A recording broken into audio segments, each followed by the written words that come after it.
Good morning, good morning. The time for convening has arrived. Senate will come to order. All unauthorized visitors, please exit the chamber at this time. I recognize the senator from the 6th. How are you today, Senator? Mr. President, I'm doing well, and how are you? I'm great. You look very dapper today.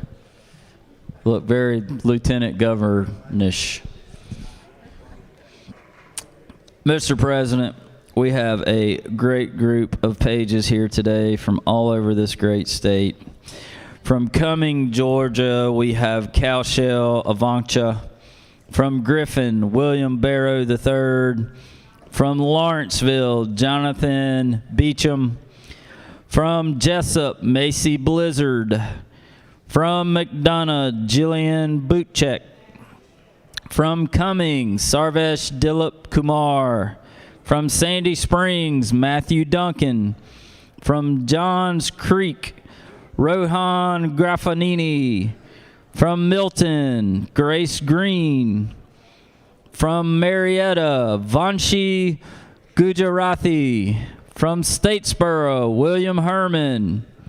From East Point, couple of brothers, Assad and Asim Hill. From Smyrna, Catherine Howard.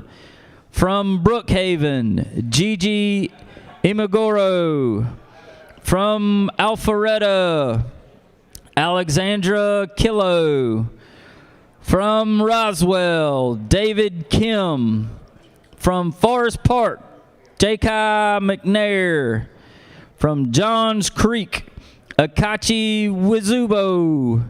From Bethlehem, Valerie Uma. From Atlanta, Jacob Pahachek. From Brookhaven, Whitney Pittman. From Milton, Avi Saxena. From Roswell, Elizabeth Shank. From Cumming, we have another set of brothers, Eli and Lee Schnell. From Decatur, we have Eva Schroeder. From Guyton, Anjali Showbaron. From Decatur, Elena Sherman. And from East Point, we have Salem Turner. Y'all give these pages a big round of applause. We appreciate you being here to serve the great people of the great state of Georgia. Mr. President, I spent this rainy morning with my power off, getting dressed and checking the journal and found no errors. I move we dispense with the reading of the journal. All right, Senator. I'm so glad that you spent so many hours on getting this done for us, Senator. It means a lot coming from you. And we thank the pages for being here today as well. Glad to have each and every one of you. I know a lot of schools let out today for the potential storm, so hopefully y'all have a half day. But hopefully we won't have too much damage if the storms do end up hitting. But we do appreciate the pages for being here today. Is there objection to dispensing of the reading of the journal? Chair hears none. The reading of the journal is dispensed with. Is there objection to the confirmation of the journal? Chair hears none. The journal is confirmed. All senators who have bills and resolutions to introduce, please bring them to the Secretary's desk at this time. First reading references the Senate bills. Mr. Secretary. Senate Bill 619 by Senator Lucas of the 26th. State and local government. Senate Bill 620 by Senators Dixon of the 45th and State others. and local government. Senate Bill 621 by Senators Dixon of the 45th and others. State and local government. Senate Resolution 955 by Senators Davenport of the 17th and others. A resolution creating the Senate Rosenwald Schools Study Committee and for other purposes. Education and youth. Mr. President, that completes the order. First reading references of House bills. House Bill 1507 by Representatives Meeks. State and local government. House Bill 1501 by Representatives Franklin. State and local government. House Bill 1513 by Representatives Bonner of the State and local 73rd. government. Mr. President, that completes the order. Secretary read reports of standing committee. Mr. President, the Senate Committee on Education and Youth has had under consideration the following legislation and has instructed me to report the same back to the Senate with the following recommendation. House Bill 1030, due pass by substitute. House Bill 1284, due pass. House Bill 1293, due pass. Respectfully submitted, Senator Hickman of the 4th District Chairman. Mr. President, the Senate Committee on Rules has had under consideration the following legislation and has instructed me to report the same back to the Senate with the following recommendation. House Bill 445, due pass. Respectfully submitted, Senator Brass of the 6th District Chairman. Mr. President, the Senate Committee on State and Local Government Operations has had under consideration the following legislation and has instructed me to report the same back to the Senate with the following recommendation. Senate Bill 609, due pass. Senate Bill 618, due pass. House Bill 1057, due pass. House Bill 1424, due pass. Respectfully submitted, Senator Dixon of the 45th District Chairman. Mr. President, that completes the order.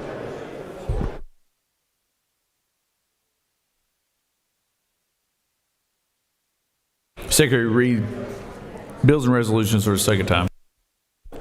Senate Resolution 789 by Senator James of the 28th and others. Senate Study Committee on the Impact of Artificial Intelligence, create. House Bill 376 by Representatives Hilton of the 48th and others. Income tax, rehabilitation of certified structures, increase amount of tax credits. House Bill 519 by Representative Steffens of the 164th and others. Revenue and taxation, amount of federal work opportunity credit claimed by a taxpayer shall also be allowed as a tax credit. Provide. House Bill 892 by Representatives Holcomb of the 101st and others. Professions and businesses, prohibit massage therapy businesses from operating during certain set hours. House Bill 986 by Representative Jones of the 25th and others. Motor vehicles, personal delivery devices, revise operation procedures and restrictions.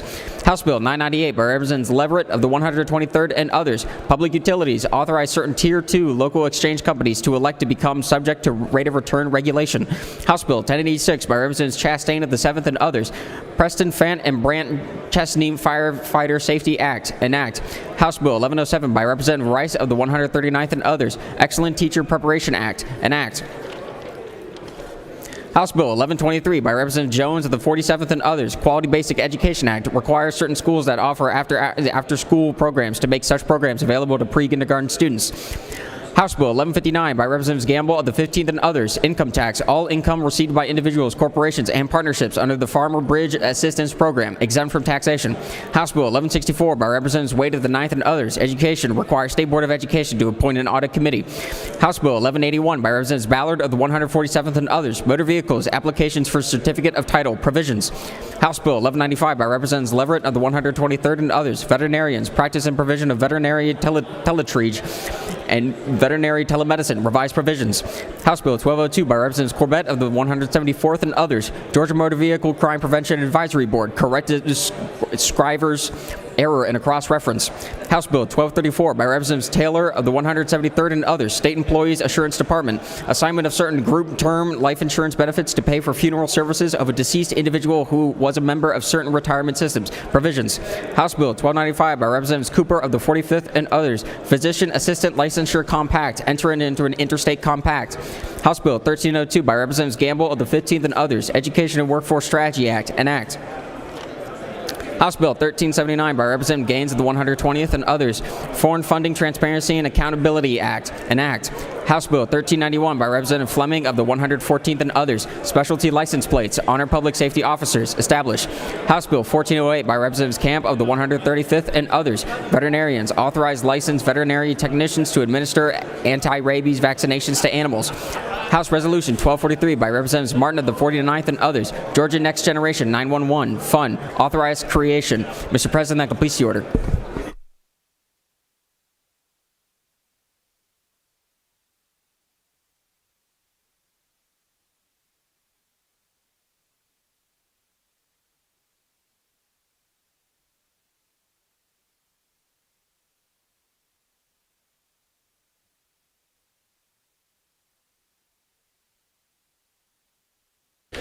It is now time for the morning roll call. Are there any motions to excuse?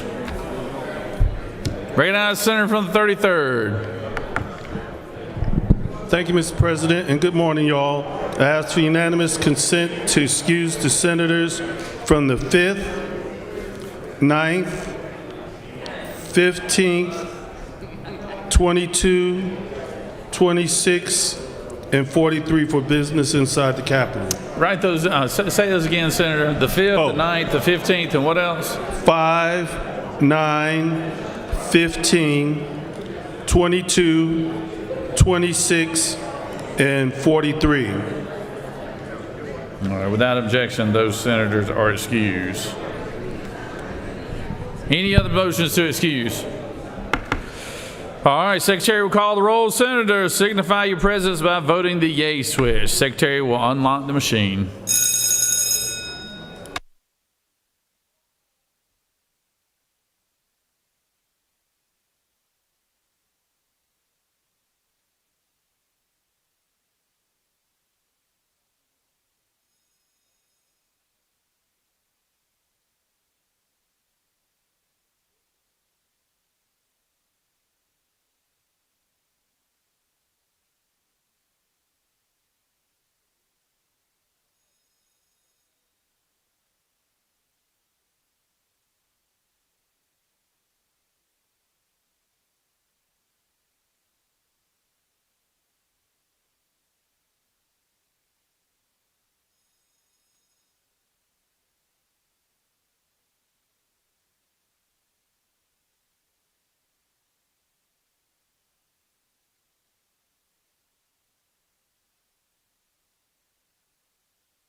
It is now time for our morning devotion. All senators, please take your seats and cease all conversation. I would ask the doorkeepers to secure the chamber at this time. We got a very special pastor of the day, Dr. George Dillard. He is a person who's no stranger to this chamber, but he always brings us an inspirational message every time he comes. So hope y'all all give him your undivided attention. And I call on the senator from the 6th to lead us in our pledge and introduce our pastor of the day. Please join me in the pledge to our nation's flag. I pledge allegiance to the flag of the United States of America and to the republic for which it stands, one nation, under God, indivisible, with liberty and justice for all. And now our Georgia flag.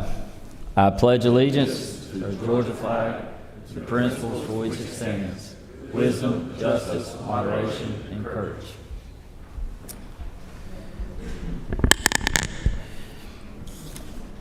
I'm going to bring the microphone down, and I know Pastor Dillard's going to have to bring it back up, but normally Dr. Dillard is a fill-in. See, he lives down in Fayette County, and it's a short drive, so if we have a quick need for a pastor of the day, we call him up. But however, today I actually invited him up, so I'm glad to have him here. And I'll have you know, he has gone before the U.S. House on multiple occasions, and I believe the U.S. Senate as well. But he's got a time coming up where he will be the pastor of the day at the U.S. House. And he wanted, they asked for a bio, which he hadn't written in about 20 years. And so he wrote a bio, and we're going to test it out today. We're the test run for the U.S. House of Representatives. So George Dillard III, the oldest of 5 children, grew up in Fairburn, Georgia, just south of Atlanta. His family heritage dates back to the Virginia colony in 1647. He graduated from Campbell High School. Over the next 7 years, he prepared for his life calling as a pastor, attending Atlanta Christian College, which is now Point University, Emmanuel Theological Seminary, and Evangelical Theological Seminary. Eventually obtained a PhD in theology. Since 1985, he has served 2 churches, first in,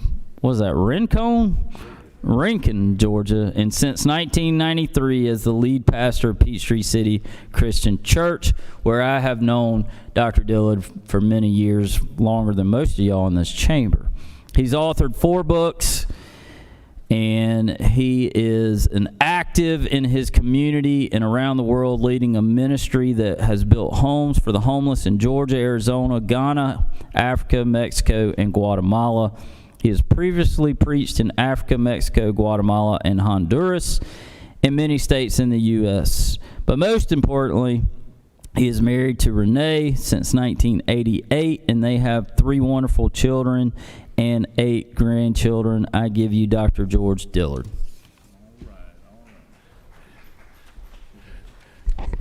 Thank you, Senator. It's good to be with you this morning. You know, somebody asked me the other day, so what do you do? And I said, well, basically, I'm a storyteller. So I'm going to tell you a story this morning. A few years ago, a buddy of mine and I went fishing down in Effingham County, which is where Rincon, Georgia is. And it had been raining and it was kind of mushy. We were fishing off the bank, and he decided to get some corn stalks to put his feet on because he didn't want to get his boots muddy. And he threw his line out before he went to get the corn stalks. And I was standing there watching, and as I watched, the end of the rod went like this. And before I could even take a step, that rod shot off out in the middle of the lake. And he was just beside himself because he had just bought it 2 days before. And he wanted to leave. And I said, we're not leaving. We just got here. You go to my truck, you get you another rod, and you fish. So he did. He came back, threw his line out there, and he caught a fish. And the fish came up out of the water, and it had a worm coming out of this side of its mouth and a worm coming out of this side of its mouth. And he reeled that fish in, and I took the line that was still going into the lake, and I waded out to my waist and pulling on that line, and I pulled in his brand new rod and reel. And when I got back to the bank, he said, there's no sense in telling this story to anybody because nobody will believe it. And I told him then, doesn't matter if they believe it or not, it's the truth. See, the truth matters. And we live in a culture right now where people think that just because they don't believe something, that it is not true, and just because they believe something, it is true. And we need to be sure that we are people who tell the truth and live by the truth. And one of the great protectors of truth is to be interested in other people. In fact, the Apostle Paul says in Romans 2:8, but for those who are self-seeking, they reject the truth, they do not care about justice, and they don't look out for anybody else. We have to be people who care about others. Everybody matters. Everybody in this world is important. We need to be sure, you know, the Rotary Club has this thing that says, make sure that it's fair for everybody concerned. Well, it can't be fair for everybody concerned, because if it is fair for one group, it may not be fair for the other group. Fairness has nothing to do with it. The truth is the truth is the truth. Stand by your truth. My grandmother used to have a saying, that boy would lie when the truth would do. We need to be people who are known for the truth, regardless of what it is. Just tell the truth. It doesn't matter if people believe it or not. Doesn't matter if they accept it or not. It's still the truth. And I hope that the men and women of this chamber will be people who represent the truth about the issues that we face today, and not just interested in their own self-interest, but count other people as more important than yourself. You know, my favorite passage of Scripture is in Philippians chapter 2. Verse 5, it says, have this attitude in yourself, which was also in Christ Jesus. And so we understand what that attitude is. He goes on to explain it. It says, even though he was equal with God, he didn't see that equality with God as something to be grasped or held on to, but he emptied himself for our sakes and became obedient to God to the point of dying on the cross. That's the way we're supposed to live, in the truth and making sure that we're not self-seeking. This chamber cannot function as it was intended to function in its creation if the people who occupy these offices are self-seeking. We have to do what is right, what is honorable, what is just, what is true for the people of Georgia. And I pray that you are the men and women who agree and will stand for the truth in this nation under God. Would you pray with me? Father, we love you and we thank you for loving us. We ask you to bless this assembly. Give them wisdom, courage, strength, integrity. Give them a thirst for the truth and compassion for the other. Help us to be united in our desire to do what is good and right for the people of this great state. Now, Father, bless their deliberations, their assembly today and in the days ahead. And we'll give you thanks for everything that we have, every good and perfect gift. And we bless each other because you've blessed us. And we ask and pray all of these things in Jesus' name. Amen. Amen.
If I could have everybody's attention real quick.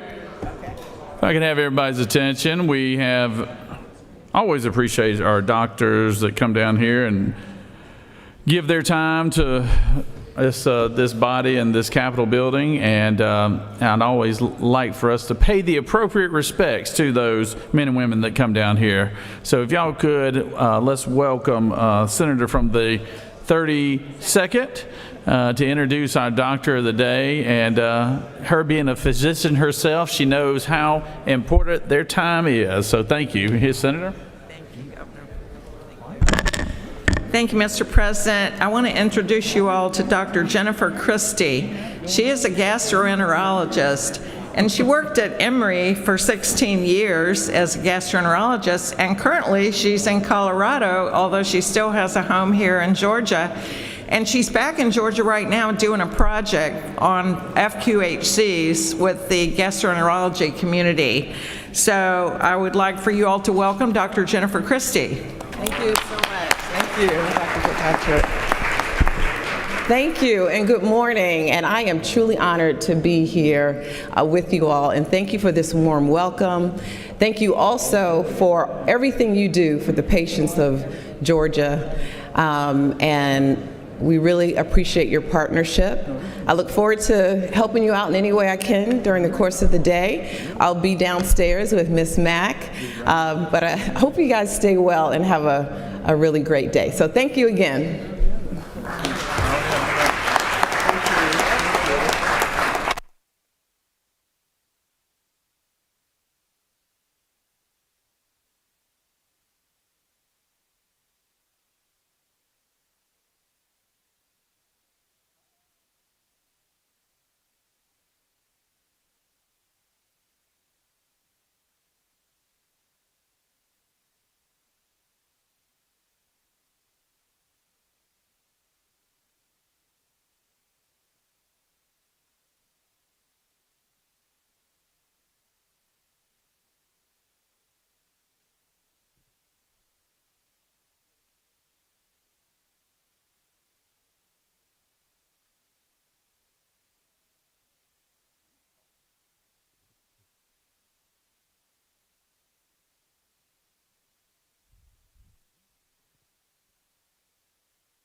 We have a very special guest today. We've got Miss Georgia here in the chamber, so we're glad to have her.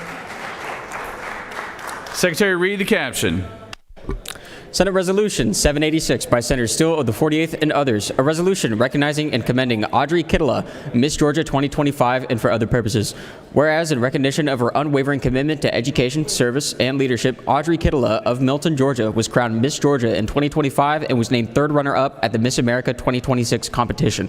And whereas she is the founder of Education for All, a community service initiative aimed at reducing school dropout rates by expanding access to early literacy and educational resources to ensure no student is overlooked or underserved due to their zip code, family background, or access to tools for learning. Now, therefore, be it resolved by the Senate that the members of this body recognize and commend Audrey Kittela, Miss Georgia 2025, and extend sincere best wishes for her continued health, happiness, and success. Mr. President, that completes the order.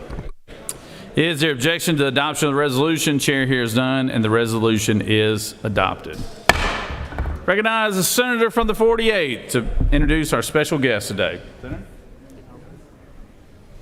Thank you, Mr. President. Colleagues, I am honored today to introduce Fulton County's very own Miss Georgia. As was just read in the caption from her resolution, she finished third runner-up, and we are so very, very proud of her. And I love the fact that she is taller than every single one of y'all. Ladies and gentlemen, I am introducing Audrey Kittela. Audrey?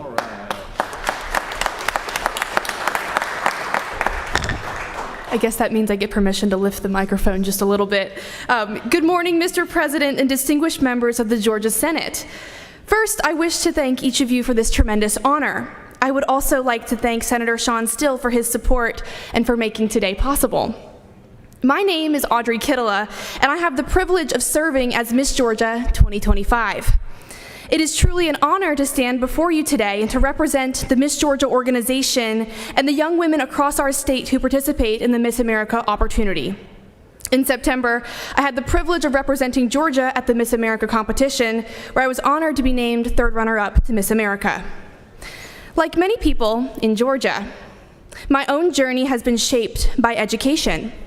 I'm a summa cum laude graduate of the University of Georgia, go Dogs, and today I'm continuing my education there as a graduate student pursuing a career in speech-language pathology. That passion for education is one of the reasons the Miss Georgia organization has meant so much to me. For nearly a century, this organization has served as one of the nation's leading scholarship and leadership programs for young women. Through local competitions across our state, participants develop professional skills, serve their communities, and pursue higher education with the support of scholarship funding. One of the most meaningful parts of serving as Miss Georgia has been the opportunity to champion my community service initiative, Education for All. This initiative was inspired by two young boys who had gone without many early educational opportunities. By the time they were 5 years old, they did not know their colors, their numbers, or even the alphabet because they had not been given the chance to learn. But when our state stepped in to provide educational opportunities, everything changed. Once they were given access to books, encouragement, and educational support, the change was remarkable. Their academic growth improved. Their personalities began to emerge, and for the first time in their lives, they were truly individuals. It reinforced for me a simple truth, that every child deserves access to the tools they need to succeed. Education for All focuses on addressing barriers that contribute to school dropout, particularly literacy gaps and lack of access to educational resources. Research shows that reading level as early as first grade can be an indicator of whether a student will graduate high school. That means that the work we do to support literacy and educational access truly shapes the future of our students. Through this initiative, I've had the opportunity to visit classrooms across Georgia, read to students, partner with organizations that provide educational support, and advocate for educational opportunities that help every child succeed. I also want to take a moment to express my gratitude to each of you in this chamber. As someone who spends so much time in classrooms and communities across our state, I see firsthand the impact that thoughtful policy and legislation can have on Georgia's students. Your work to pass legislation that strengthens education, supports schools, and expands opportunities for young people makes a real difference in the lives of families across Georgia. And I am grateful for your commitment to investing in the future of our students. Serving as Miss Georgia has allowed me to experience the incredible diversity and strength of Georgia's communities. Since being crowned 9 months ago, I have traveled more than 32,000 miles, visiting schools, speaking with students, and meeting communities both large and small. From rural classrooms to city auditoriums, I've seen firsthand how deeply Georgians value education, community, and opportunity. And everywhere I go, I'm reminded that the future of our students sits in those classrooms, and ultimately the future of our state does as well. It has been the honor of a lifetime to represent this great state and the people who call Georgia home.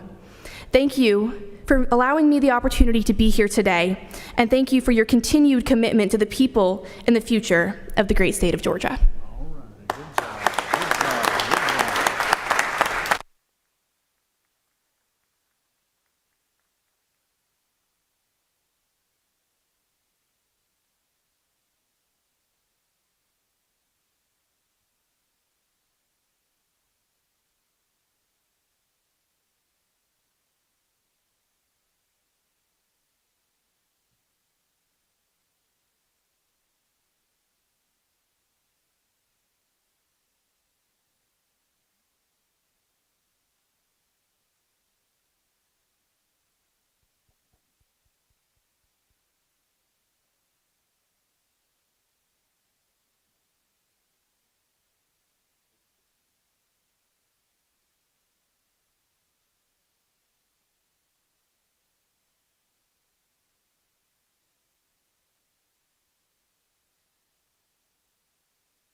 We have some very special guests here today, and I'll let the secretary read the resolution, and then I'll have the senator from the 49th introduce our special guests.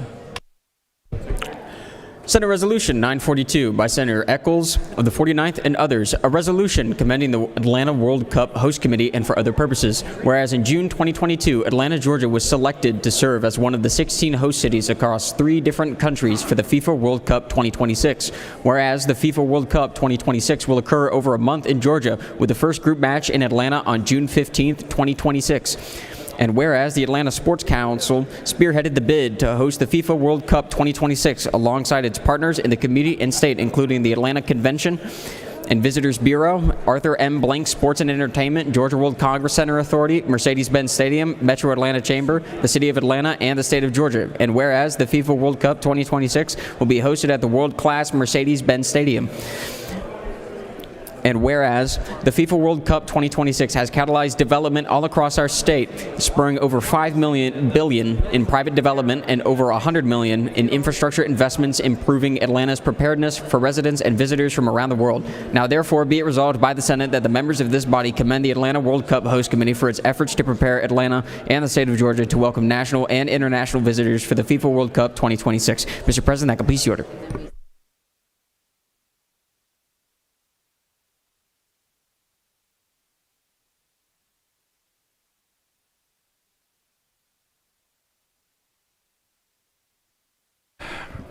Is there objection to the adoption of the resolution? Chair hears none. The resolution is adopted. It is nice to have our FIFA representatives and Atlanta Council here, the Atlanta Chamber here today. We actually got to go to the New York Stock Exchange a couple weeks ago.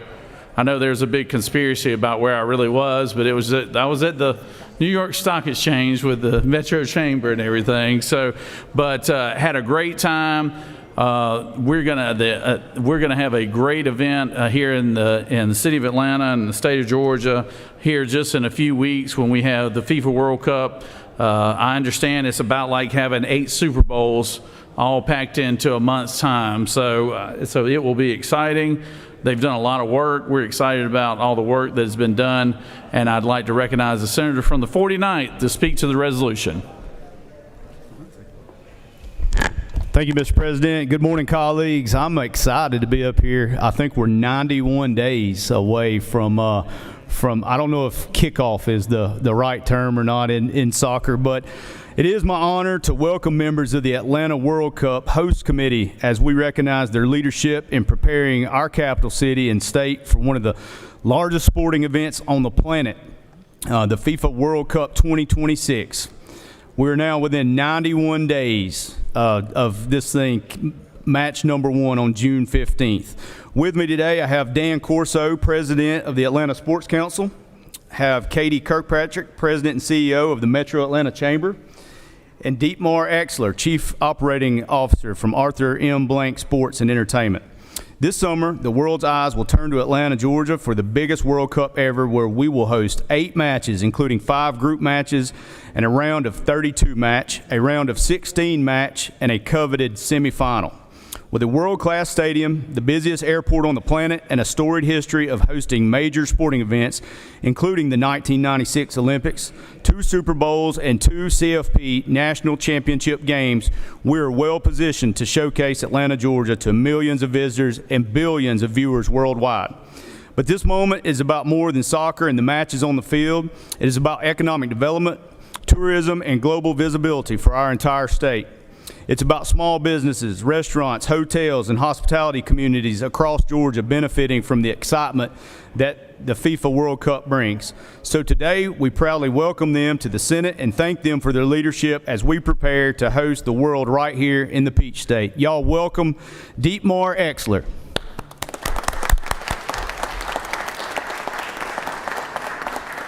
Thank you. Good morning, everybody. Lieutenant Governor Jones, Chairman Eccles, dear members of the Senate, thank you so much for being here. Thank you on behalf of my colleagues, Katie Kirkpatrick and Dan Corso, for the resolution we just heard. And even more, thank you for the ongoing support we all get from you for all the events we're doing. Without you and your support, FIFA World Cup 2026, the biggest sporting event in the world, would not be possible to have here in Georgia.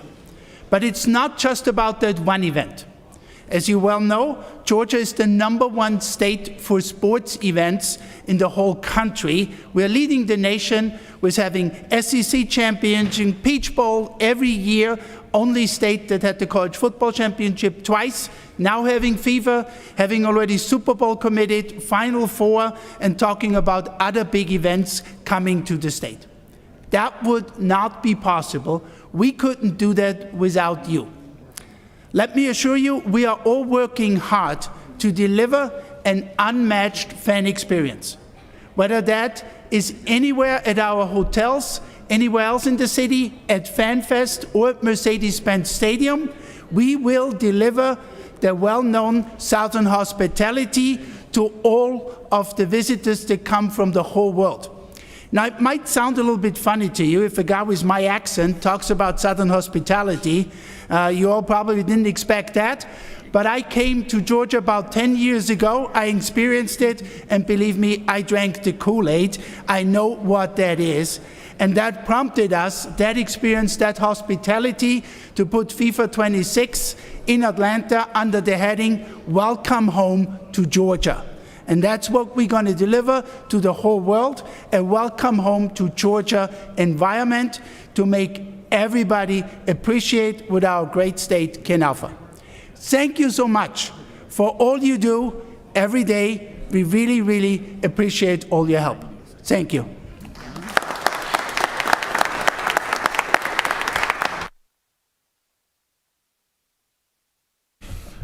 I want Dan to say a little something to the chamber. He did. He said he spoke over at the House, Dan Corso deserves a lot of credit for all these events that we have here in the city of Atlanta and the state of Georgia. He's helped steer Super Bowls here, national titles. Obviously, now the FIFA World Cup and many other things. So I want to give him the opportunity to speak because he deserves a whole lot of credit. It's always a team effort. When obviously the Blank family and its organization obviously are great partners, as well as the Metro Chamber. But you always got to have a person who's kind of the workhorse behind the scenes and everything else, and that's what Dan Corso is. So Dan, take a minute and let's welcome Dan Corso. Good morning, Lieutenant Governor. Thank you for that. I want to underscore what you said. It does take teamwork to be #1 in something. And this state, as Deepmar said, is used to being #1 in many things, including the #1 state to do business year after year after year. And we, of course, are also #1 in the country for hosting the biggest sporting events in the world here in our state. That takes a lot of people, a lot of organizations from the public side and the private side working together, and you can't have a better example than this group, this body, the Georgia General Assembly, working together to make sure that Georgia is top of mind to the biggest sporting events in the world when they are looking for destinations to host their events. One thing I would ask you to consider: tell all your constituents, tell your colleagues, your friends, your families, your neighbors, anybody you know to come out and be a part of this celebration. This is a once-in-a-lifetime event. The last time it was held in the U.S. was in 1994. Atlanta, Georgia was not a host, and it will be many years before we get an opportunity to host it again. So come out and celebrate it. You don't need to be a soccer fan to enjoy the World Cup. This is a celebration of the sport. It's a cultural event. It's a global event coming to a global state, and we want everybody in the state to be a part of it. So thank you for the time, and thank you, Lieutenant Governor.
Are there any unanimous consents?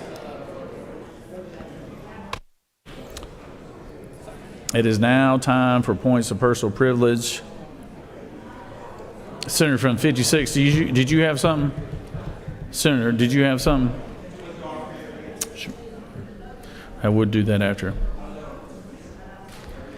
All right. Recognize Senator from the 28th. You want to do it from your seat? You want to come down here? All right. Senator from the 33rd, are you going to have a quick message? Why don't you come on down here while we're waiting on the senator from the 28th? Yeah,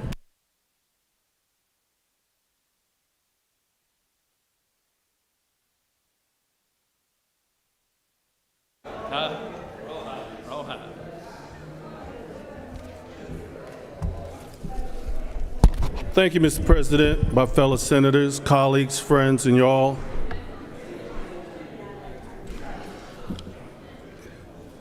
I rise to welcome the activists behind the drive for the Equal Rights Amendment to the state capitol. They are driving a restored 1914 two-seater yellow Saxon motor car, the same make and model used in 1916 by two suffragists to build support for the 19th Amendment and women's right to vote. Today, advocates are retracing that historic journey, traveling through 25 states and driving over 10,000 miles to finish what the suffragists started 110 years ago, securing full constitutional equality across sex. The ERA, once enshrined into our nation's Constitution, would ensure that equality of rights under the law cannot be denied on the basis of sex. Please join me in welcoming the advocates here today, and I encourage you to attend the ERA History Showcase this morning at 10:45, followed by a tour send-off at 11 a.m. as they continue on to Knoxville, Tennessee. Let's give them an applause, please. Thank you, Mr. President. I yield the well. Thank you, Senator. Recognize Senator from 28th.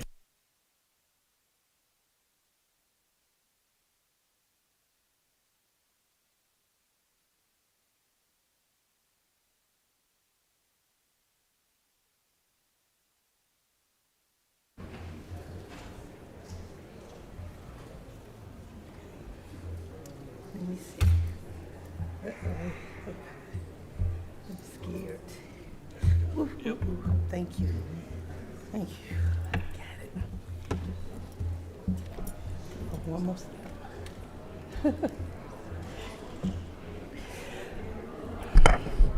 I can't wait until I can run down, walk, jump, dance, everything. So I'm hoping you won't have to see me too much longer with this. But thank you, Mr. President. Today is Morris Brown Day at the Capitol, and I proudly wear my purple to celebrate Morris Brown College here under the Golden Dome. And we have SR 789 that commemorates them. There you are. We also have our president of Morris Brown College, Dr. Kevin James. Also, Dr. Jamie Jameson, Shermanetta Carter, and Todd Blackburn, DeQuincy Atterbury, Chandra Hill Smith, and Dr. James Allen and Wallene White Smith, and many up in the gallery. So I'm so happy that they are here today. I'm especially proud to call myself a Morris Brownite. It is my alma mater, and to remain closely connected to the alumni community that helped nurture my educational and professional growth, but so many other thousands and thousands. It feeds hungry minds. So I'm glad that we're standing, and we've been here since 1881, and we're going to continue to grow and grow and grow. So So step out for a minute just so they can see you, President.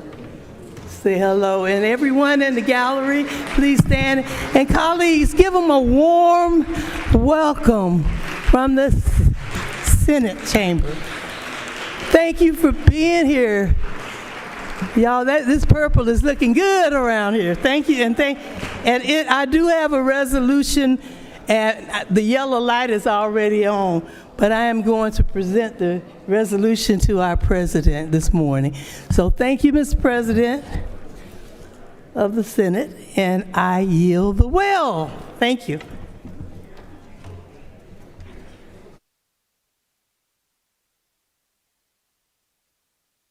$11 o'clock, we're going to take, oh, it's after 11, but we're going to take a picture on the steps. Thank you.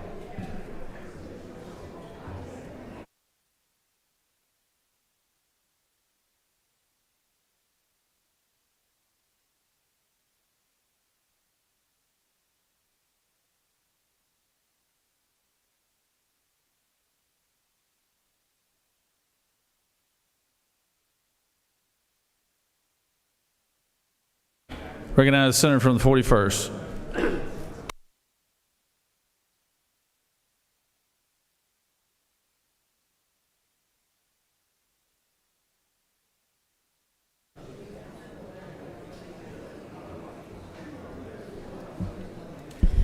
Thank you, Mr. President. Today I rise to honor my own Saras, the Sigma Gamma Rho. Today is Sigma Gamma Rho Day here at the Capitol, and so I'm so honored to welcome Saras here to my right, and they're also in the gallery. Thank you all so much for being here. The Sigma Gamma Rho Sorority Incorporated is a sorority, a part of the Divine Nine, that works diligently to make sure that Georgians and those all across the United States have opportunities to thrive. We are a very large sorority in terms of having members that represent all the different fields and varieties that you could possibly have, but we have a great emphasis on uplifting communities through education, civic engagement, and social action. The motto for Sigma Gamma Rho is greater service, greater progress. And I can say that that is truly something that Saras live out each and every day. I'll add with this little point of personal privilege, I became an SGRO because my middle school teacher had a keychain that said what I thought said ERP. And I asked her, what is ERP?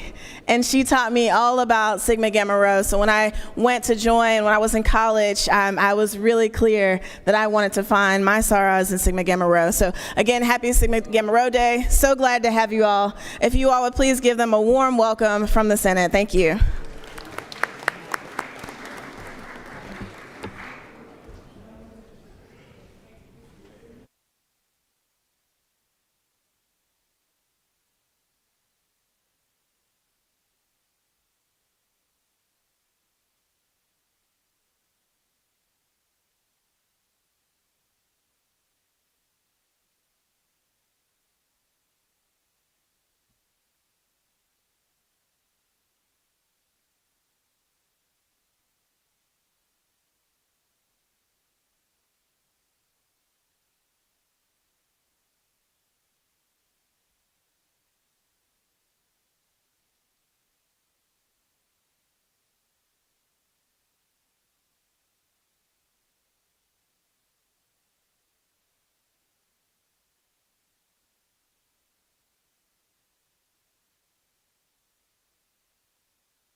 Senator from the 35th.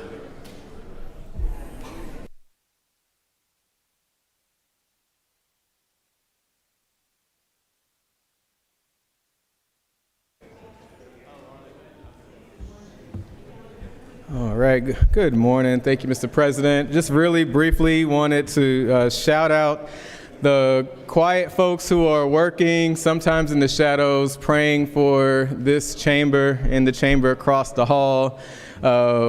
We have a doorkeeper who wrote the most beautiful card, and then there's so many people who love the Lord and they love people, and they do it in their own quiet way. So I just want to say thank you to the folks who may not be an elected official, they may not have an official vote in this body, they may not be here in the well, but they do the quiet work, they encourage on the side, they nudge, they're doing all of the little things because we have learned that the little things are, in fact, the big things. So this is just a quick thank you.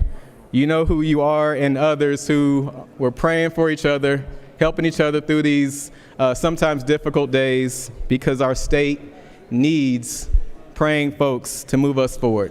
Thank you. I yield the well.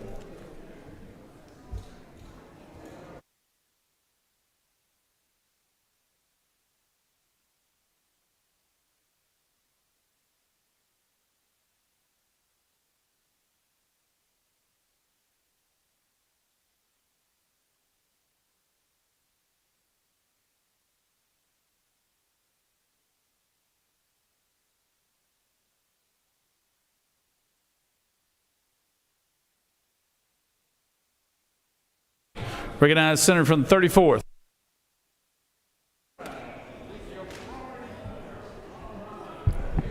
Thank you, Mr. President.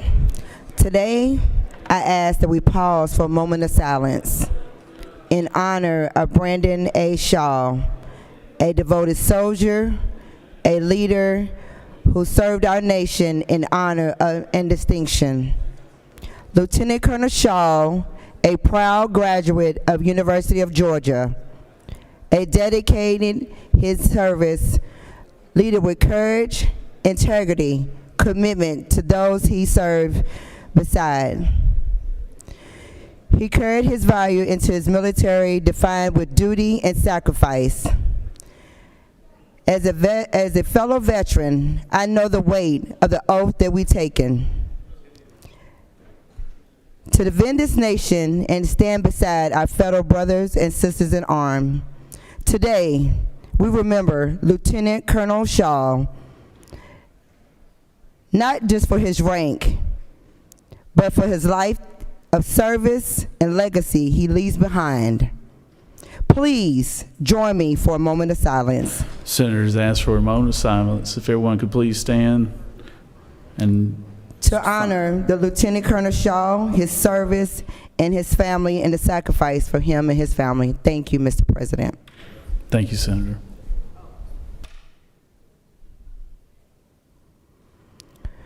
Thank you.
You have a consent calendar of privilege resolutions. Does any senator wish to remove a resolution from the consent calendar?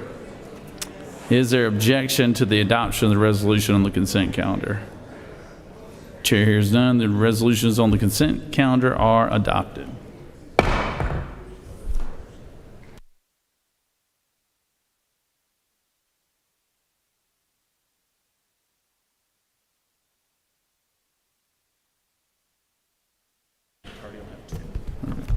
Recognize the senator from the 56 for a motion. Thank you, Mr. President. I'd ask unanimous consent that House Bill 369 be withdrawn from the Committee on Public Safety and committed to the Committee on Ethics. Secretary, read the caption. House Bill 369 by Representative Sharper of the 177th and others, a bill to be entitled an act to amend Part 1 of Article 1 of Chapter 8 of Title 40 of the Official Code of Georgia annotated relating to general provisions relative to equipment of motor vehicles so as to provide for vehicle equipment standards for motor vehicles used for the sale of food or beverages that primarily conduct such sales upon roadways, to provide for related matters, to repeal conflicting laws and for other purposes. Mr. President, that completes the order.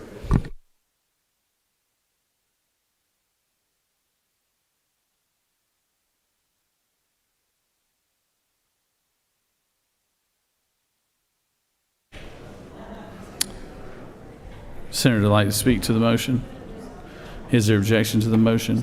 Without objections, motion granted. Recognize Senator from the 31st. Good morning, Mr. President. I ask unanimous consent that HB 583 be withdrawn from the Committee on Public Safety and committed to the Committee on Ethics. Secretary, read the caption. House Bill 583 by Representatives Glaze of the 67th and others, a bill to be entitled an act to amend Article 3 of Chapter 2 of Title 40 of the Official Code of Georgia annotated relating to prestige license plates and special plates for certain persons and vehicles so as to provide for the issuance of 2 free license plates for veterans who are totally disabled or disabled, to provide for application, to provide for conforming changes, to provide for related matters, to provide for an effective date, to repeal conflicting laws and for other purposes. Mr. President, that completes the order.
Does the majority leader wish to speak to his motion?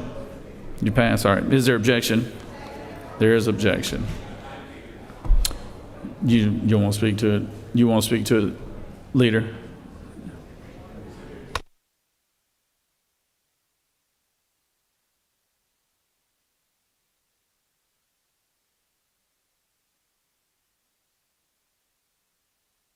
talking about marking that?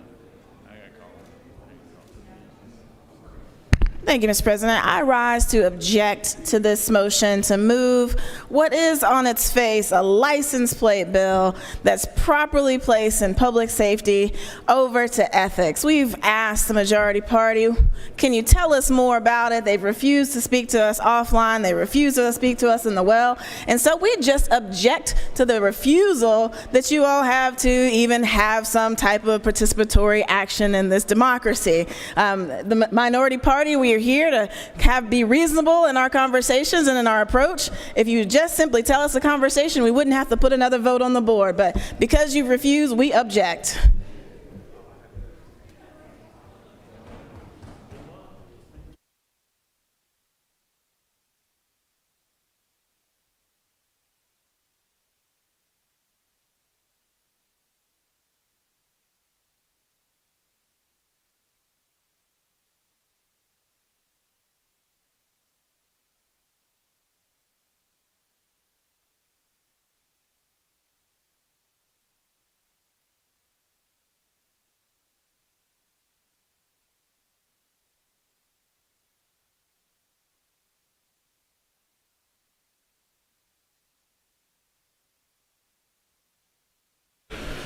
All right, Senator, you got 3 minutes. I know you can get it done in 59 seconds.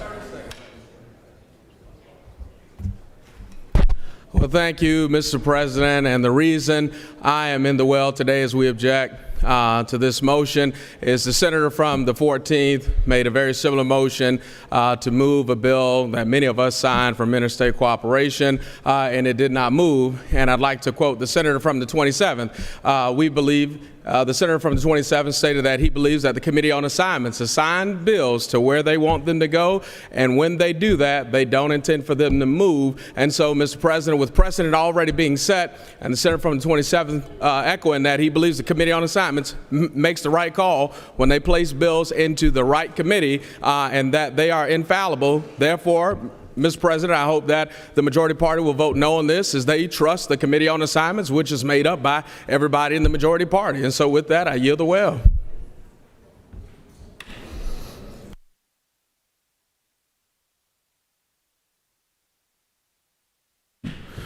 All right. Thank you, Senator. So we have a motion from the majority leader, have objection from leader from the 41st. So we will just vote on the motion that majority leader moved, on the motion to withdraw and recommit. All those in favor of the majority leader's motion will vote yea. All opposed, nay. Secretary, unlock the machine.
On the motion, the yeas are 31 and the nays are 17, and this motion has prevailed. Recognize the majority leader for a motion. Mr. President, it's unanimous consent that HB 297 be withdrawn from the Committee on Finance and committed to the Committee on Transportation.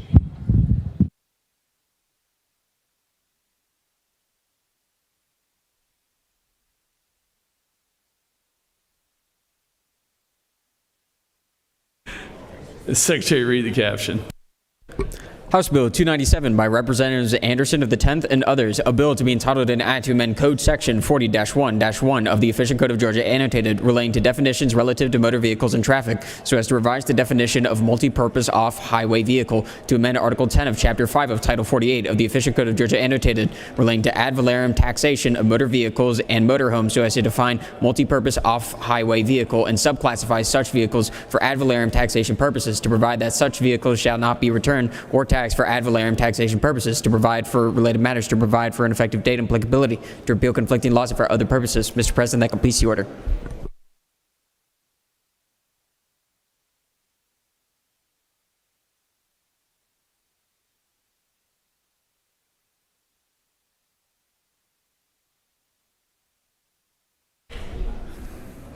Hello, Madam Whip.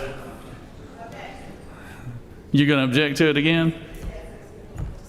Thought everybody's getting along today. All right, would you like to speak to your objection? Would you like to speak to your motion? All right. All right, all those in favor of the majority leader's motion will vote yea. All opposed, nay. Secretary, unlock the machine.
On the passage of the motion, the yeas are 32 and the nays are 17, and this motion has prevailed.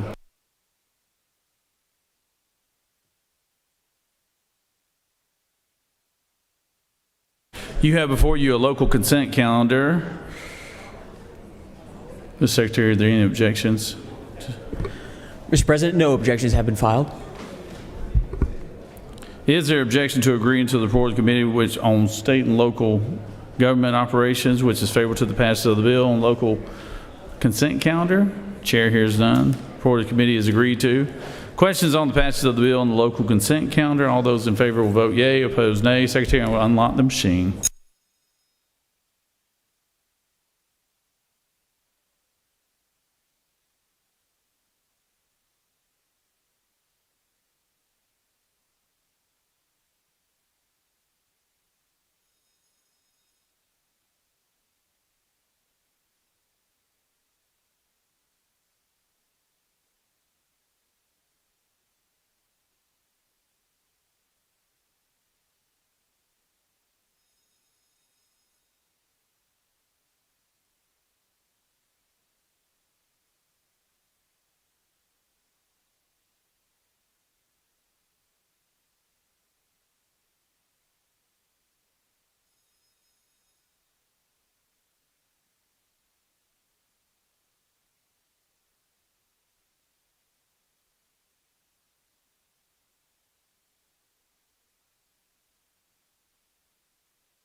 On the local consent calendar, yeas are 48, and the nays are 1. And this, having reached the constitutional majority, is therefore passed.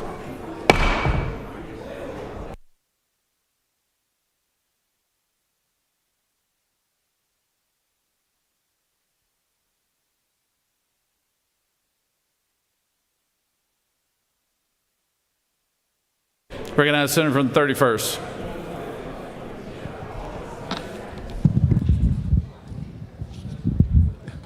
Mr. President, I think we know what's about to happen, right? I ask for unanimous consent that HB 1000 be engrossed. Secretary, read the caption.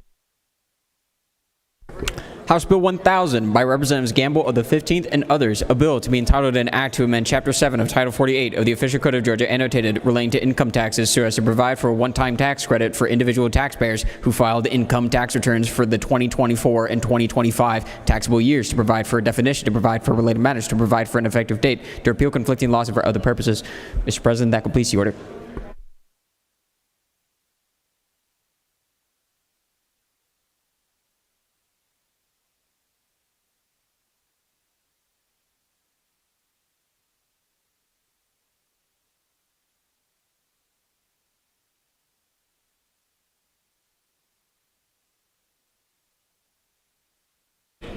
Is there objection?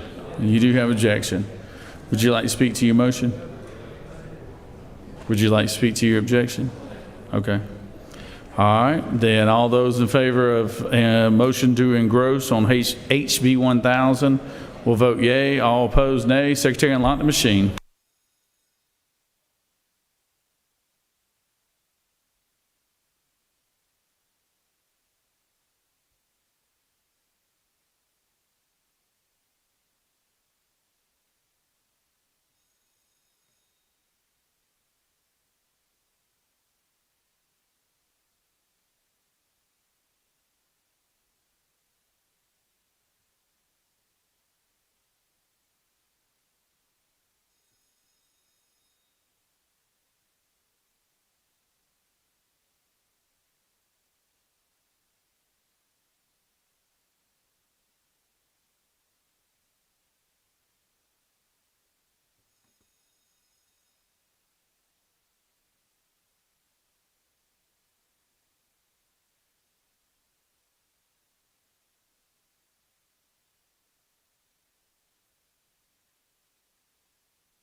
On the motion, the yeas are 32, the nays are 20, and this motion has prevailed.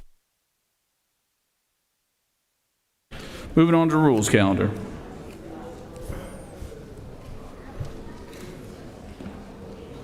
Secretary read SR 697. Senate Resolution 697 by Senator Burns of the 23rd and others, a resolution recognizing and commending Jason Colbert and inviting him to appear before the Georgia Senate and for other purposes. Mr. President, the Senate Committee on Higher Education recommend that this bill do pass. Respectfully submitted, Senator Burns of the 23rd District Chairman. Mr. President, that completes the order.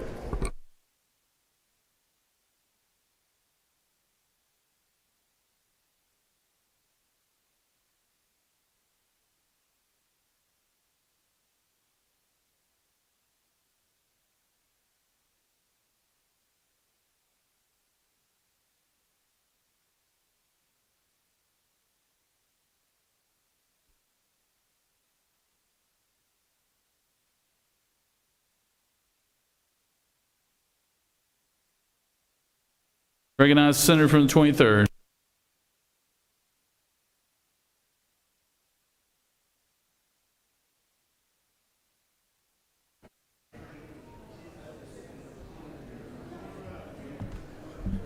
Thank you, Mr. President. I'll be brief. Colleagues, this is a resolution recognizing Jason Colbert, who is a non-traditional nursing student at Southeastern Technical College in Vidalia, Georgia.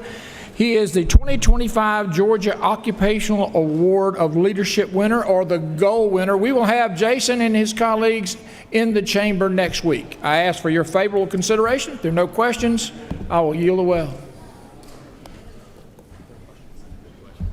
No questions. Thank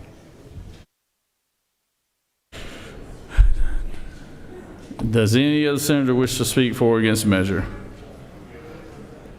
Is there objection to the previous question being ordered? Chair hears none, and the previous question is ordered. Is there objection to agreeing to the report of committee, which is favorable to the adoption of the resolution? Chair hears none, the report of committee is agreed to. Is there objection to the main question being ordered? Chair hears none, the main question is ordered.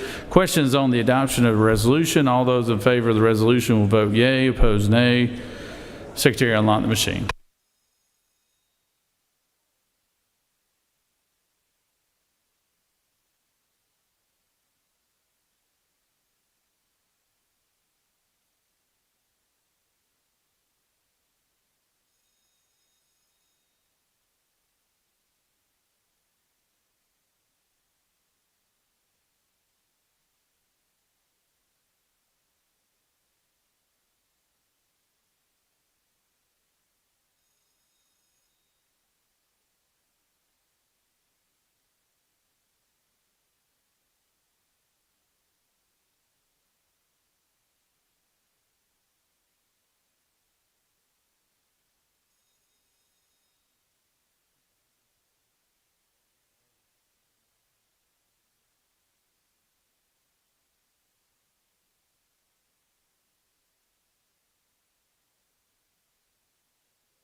On the adoption of SR 697, the yeas are 52, the nays are 0.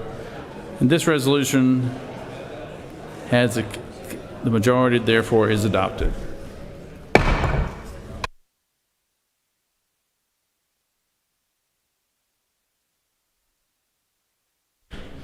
Secretary read SR 698.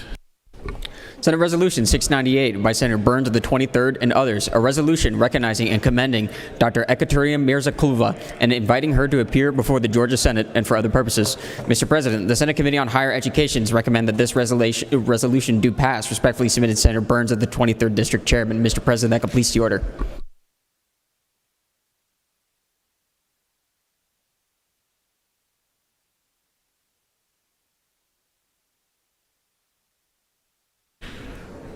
Recognize Senator from the 23rd.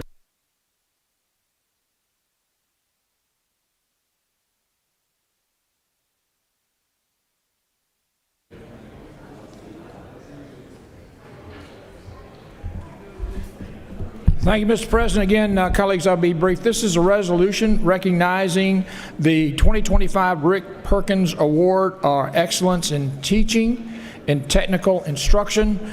Dr. Ekaterina Mirzakulova teaches chemistry at Central Georgia Technical College in Warner Robins, Georgia.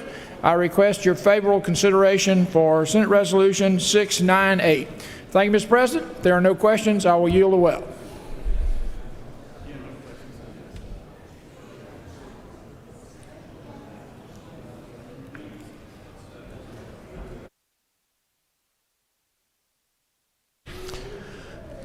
Recognize Senator from the 33rd. Thank you, Mr. President. I wanted to ask the senator if he could pronounce that name 3 times in a row.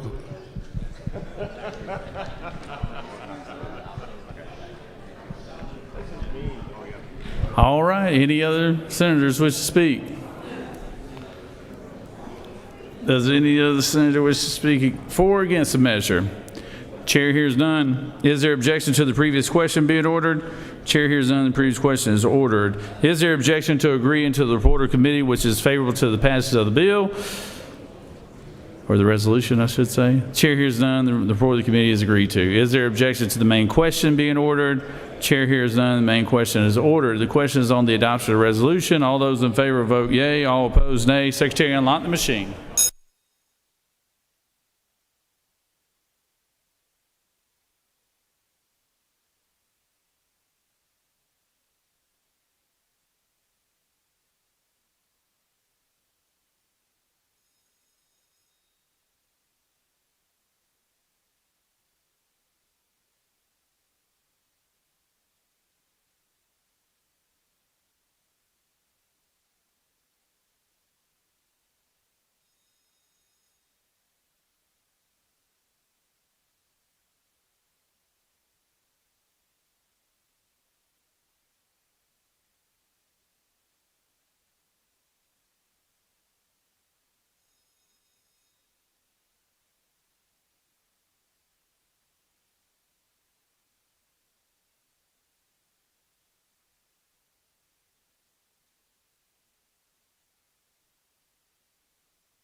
On the adoption of SR 98, the yeas are 49, the nays are 0.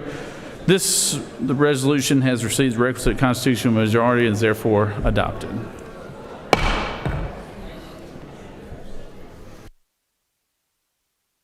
Secretary read House Bill 521. House Bill 521 by Senate Representatives Anderson of the 10th and others, a bill to be entitled an act to amend Article 8 of Chapter 36 of Title 36 of the Official Code of Georgia annotated relating to municipal de-annexation so as to revise procedures related to the de-annexation of certain properties, to provide for related matters, to provide for an effective date, to repeal conflicting laws, and for other purposes. Mr. President, the Senate Committee on Rules recommends that this bill do pass by substitute. Respectfully submitted, Senator Brass of the 6th District Chairman. Mr. President, the Senate Committee on Rules offers the following substitute to House Bill 521, a bill to be entitled an act to amend Chapter 36 of Title 36 of the Official Code of Georgia annotated relating to annexation of territory so as to provide for equal reporting requirements for annexations and de-annexations, to provide that certain such annexations are contingent upon approval of the county in which the subject property is located, to revise procedures related to the de-annexation of certain properties, to provide for related matters, to provide for an effective date, to repeal conflicting laws and for other purposes. Mr. President, that completes the order. Recognize Senator from the 45th. What purpose you rise? Thank you, Mr. President. I move that HB 521 be committed to the Committee on State and Local Governmental Operations General. All right. Is there objection? Without objection, so granted. Secretary read House Bill 535.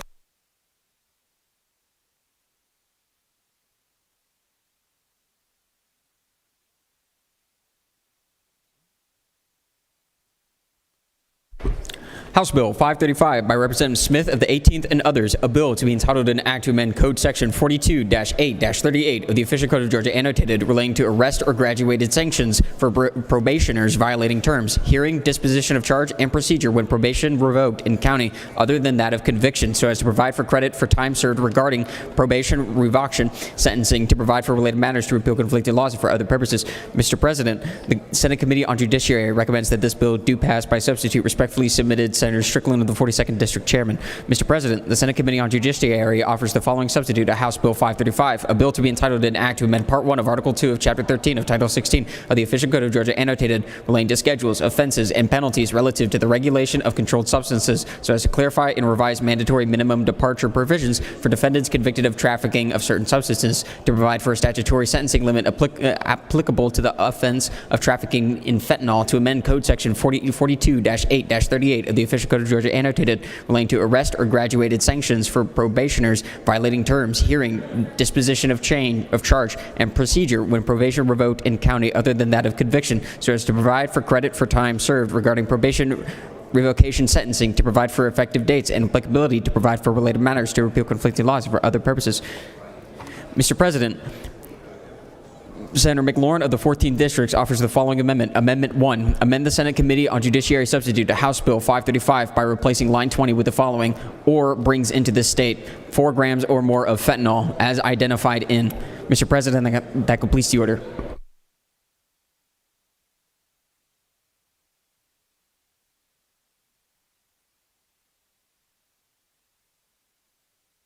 Recognized senator from the 46th, Athens, Georgia's finest.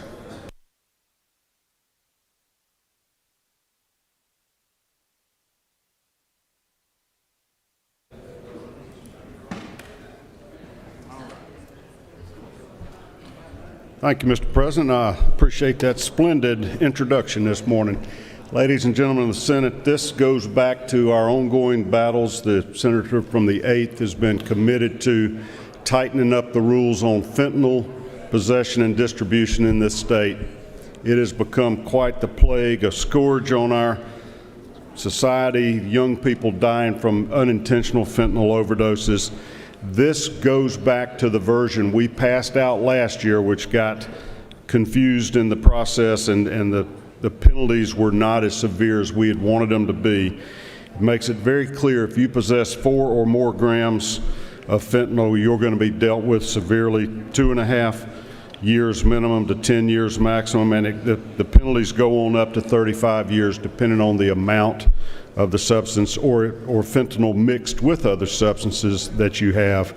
I would heartily endorse your support of this bill. We have to put an end to the fentanyl invasion in our state, and this is the way you do it. You lock these people up so they don't continue spreading this poison to our children and in our communities. It also has another piece in the bill in Section 2, which is a fix for time served if you're arrested on a probation revocation warrant. In Georgia, under almost any circumstances where you're arrested and placed in jail waiting for your court date, waiting for trial, you're given credit for time served because you're being incarcerated. You just hadn't been formally sentenced, so it reverts back and you get credit for that time. Due to a recent court decision, there's some confusion whether that same principle applies if you've been picked up on a probation revocation warrant. This just says if you're picked up, you're put in jail for violating the terms of your probation, you're giving credit for time served towards your sentence in the event that your sentence is revoked. Good policy, and I'd appreciate the support of the full Senate on these very common sense measures. Happy to take any questions, Mr. President, or I will yield the well. You do have one question, Senator. Recognized senator from the 14th. No, never mind. All right, no questions. Since you mentioned that, I did see the amendment, the late arriving amendment from the senator of the 14th. I think if I'm reading it right, it weakens the bill to, it's not just simple possession. You have to have transported fentanyl into the state. I do not support that amendment. Thank you. I yield the well. Recognized senator from the 14th.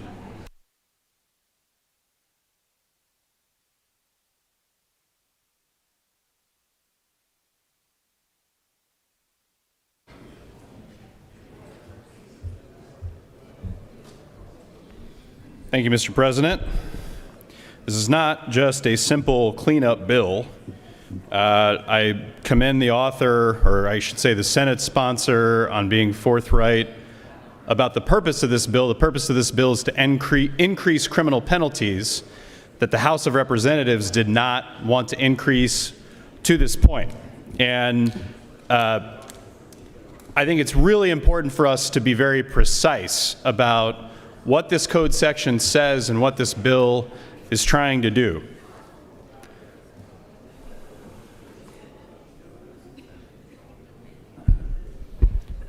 (1971) was when Nixon declared the war on drugs.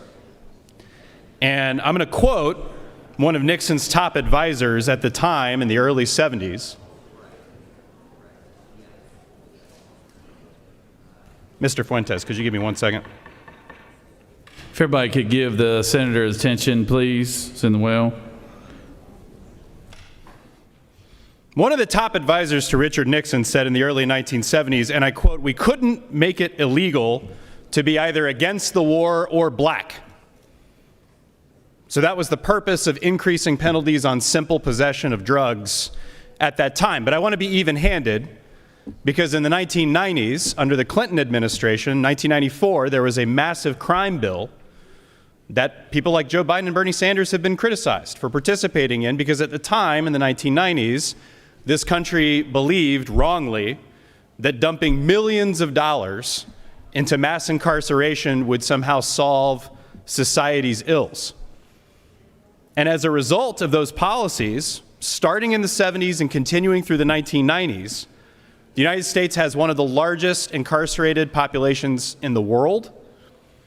25%, roughly, of people who are incarcerated are locked up for drug offenses. Millions of people behind bars in this country. And I think this body just acknowledged in the amended budget that we need more mental health resources and more addiction resources, as opposed to being, quote unquote, tough on crime when it comes to people who are addicted to drugs. Now, undoubtedly, there are going to be some ads in September or October of this year that tell you that I somehow want communities to suffer or somehow want to poison communities. You'll hear allegations like this, and you'll hear allegations of that nature against any politician that wants you to be reasonable and think about how best to prevent drug addiction, how best to treat drug addiction, and how best to keep harmful substances like fentanyl off of our streets. I want to keep fentanyl off of our streets. I think we have a cartel problem where cartels south of the border are moving large amounts of illicit drugs, including deadly fentanyl, into our country. We absolutely need a coordinated federal strategy to stop that. But starting in the 1970s and continuing through the 1990s, we have experimented for decades with failed policies that just increase penalties, criminal penalties, on people who are addicted to drugs, thinking that somehow that is going to deter them from being addicted or solve their addiction somehow. No. What it does is it puts more people in a mass incarceration setting where their addiction becomes even worse. And they succumb to sickness and death inside prison walls. Not to mention, inside prisons is where gang activity is primarily coordinated.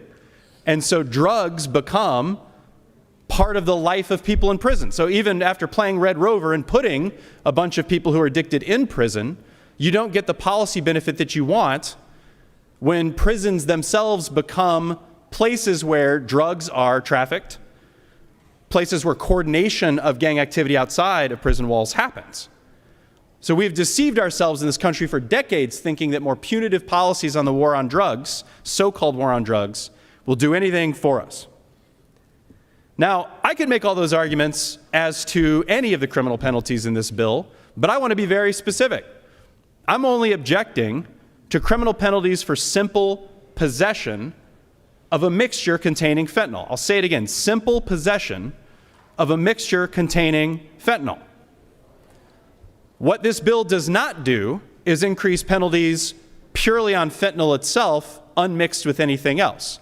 We've heard testimony over the last few years that we're trying to criminalize, some sort of illusory, imagined packet of fentanyl, as if people walk around with a little baggie of fentanyl. That is not how fentanyl is distributed. Usually, substances like Adderall, cocaine, other drugs are laced with fentanyl, and usually the person who has the drug in their possession doesn't know that there's fentanyl in the drug. And if they knew, they wouldn't want it, because they know about the increased risk of death and serious harm. This bill goes into the trafficking offense in the code. That's Code Section 16, I believe it's 1331. And it goes into B1, which is the new fentanyl language that's been added in the last couple of years, and it increases penalties. But part of the code is, if you have possession of 4 grams or more of any mixture, again, not pure fentanyl, but read on down to line 23 and 24 of this Senate substitute, any mixture containing such substance violates the trafficking offense. So you could have 4 grams of Adderall, 4 grams of cocaine, and if it's even just laced with fentanyl and you don't know that, then you are not just guilty of a simple possession offense, you're guilty under the code of trafficking. Trafficking. So it's not, as the sponsor from the 46 said, that I'm just eliminating, all liability under this bill, or he suggested that it's only when you bring it across state lines. No, there's lots of hooks for liability outside of this amendment. If you read the bill itself, if you sell, manufacture, deliver, or bring into this state 4 grams or more, there's still a trafficking offense. And folks, I'll vote yes on your penalty enhancements if you limit it just to those hooks for liability. But the problem is what it says on line 20, or has possession of. This bill enhances a sentencing scheme for criminalizing simple possession. Now, you might say 4 grams is a lot, though, Senator. 4 grams is, if you've got that amount of drugs, then we might think you're trying to traffic. Let me tell you what 4 grams is. 4 grams is 80% of the mass of a nickel, the coin. A nickel has 5 grams. That is the weight. Imagine a nickel in your hand, but 80% of that. That's how much of a drug mixture you have to be liable for trafficking under the Georgia Code. And that's without any intent. That's with no knowledge that it has fentanyl. That's with no intent to traffic. That's with no intent to even give it to a friend. If you just have it in your car, then you get charged and convicted of trafficking. So that's already in the code, but let me ask you a question. Do we want to enhance penalties, years of people's lives, tens of thousands more dollars in fines, for that structure of an offense that shouldn't be defined that way? Because we know that people who are addicted don't want to be addicted. We know that people who are addicted have drugs in their possession without any intent to do any harm to anybody but themselves, with no intent to do harm to themselves either. And there are these tragic scenarios, I know because I've lived them. I've been doing advocacy around prison conditions for years. And I'm part of the Recovery Study Committee. When I was at one of those meetings, I actually did a poll. This was after Austin's Law, and I commend the Senator from the 8th on his intentions and the work that he's doing to try to bring some sort of relief to grieving families who have lost family members because of fentanyl. But I went to the Recovery Study Committee and I asked all of the recovery stakeholders who were assembled. It was actually quite a convenient opportunity because you had a lot of recovery experts in the room. I said, can anybody tell me how many grams 4 grams is? Is that a lot of drugs? Folks, the audience laughed. The recovery advocates laughed at the notion that 4 grams is somehow a lot for any one person to have in their possession. So after the 1970s, after the 1990s, Nathan Deal was governor. He did a lot of terrific work on trying to reform some of those outdated notions that we had been using for decades to try to penalize people who were just suffering from addiction. And we've tried to move in a better direction. The last 8 years under this administration, the governor's administration, have not been moving in the right direction on this stuff.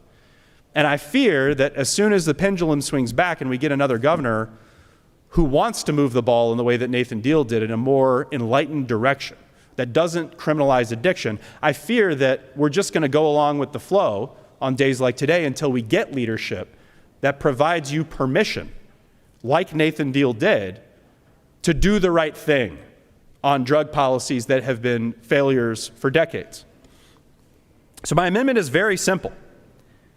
All it does is strike the possession language in the trafficking offense. This does nothing to touch the possession offenses that already exist with separate sentencing regimes. This is just the trafficking offense, to say that to be guilty of trafficking in this state, you have to sell, manufacture, deliver, or bring into the state 4 grams or more. If you pass this amendment today, I will vote yes on the bill. So I want you to know, and I'll do one little epilogue here. The senator from the 33rd and I went to Minnesota a couple years ago. It was a fun trip. We went for a post-conviction justice conference to discuss in Minneapolis what different regimes for post-conviction could look like in order to rehabilitate people in prisons, in order to deter people from committing crimes. What would a sensible post-conviction legal landscape look like? And we went with members of the Department of Community Supervision in Georgia. These are top officials at DCS that handle felony probation. Georgia has, or if not right now, certainly recently, the largest probation population in the country. Felony probation, on average in this state, lasts, I think, almost a decade or longer.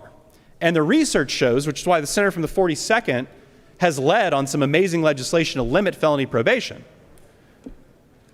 The research shows that only 2 to 3 years really matter on probation. That is what really gives you the benefit of the probationary regime, is a little bit of supervision as you get back into society. But anything further than that, anything past that 2 to 3 year mark, does not do anything to rehabilitate or to prevent the risk of harm.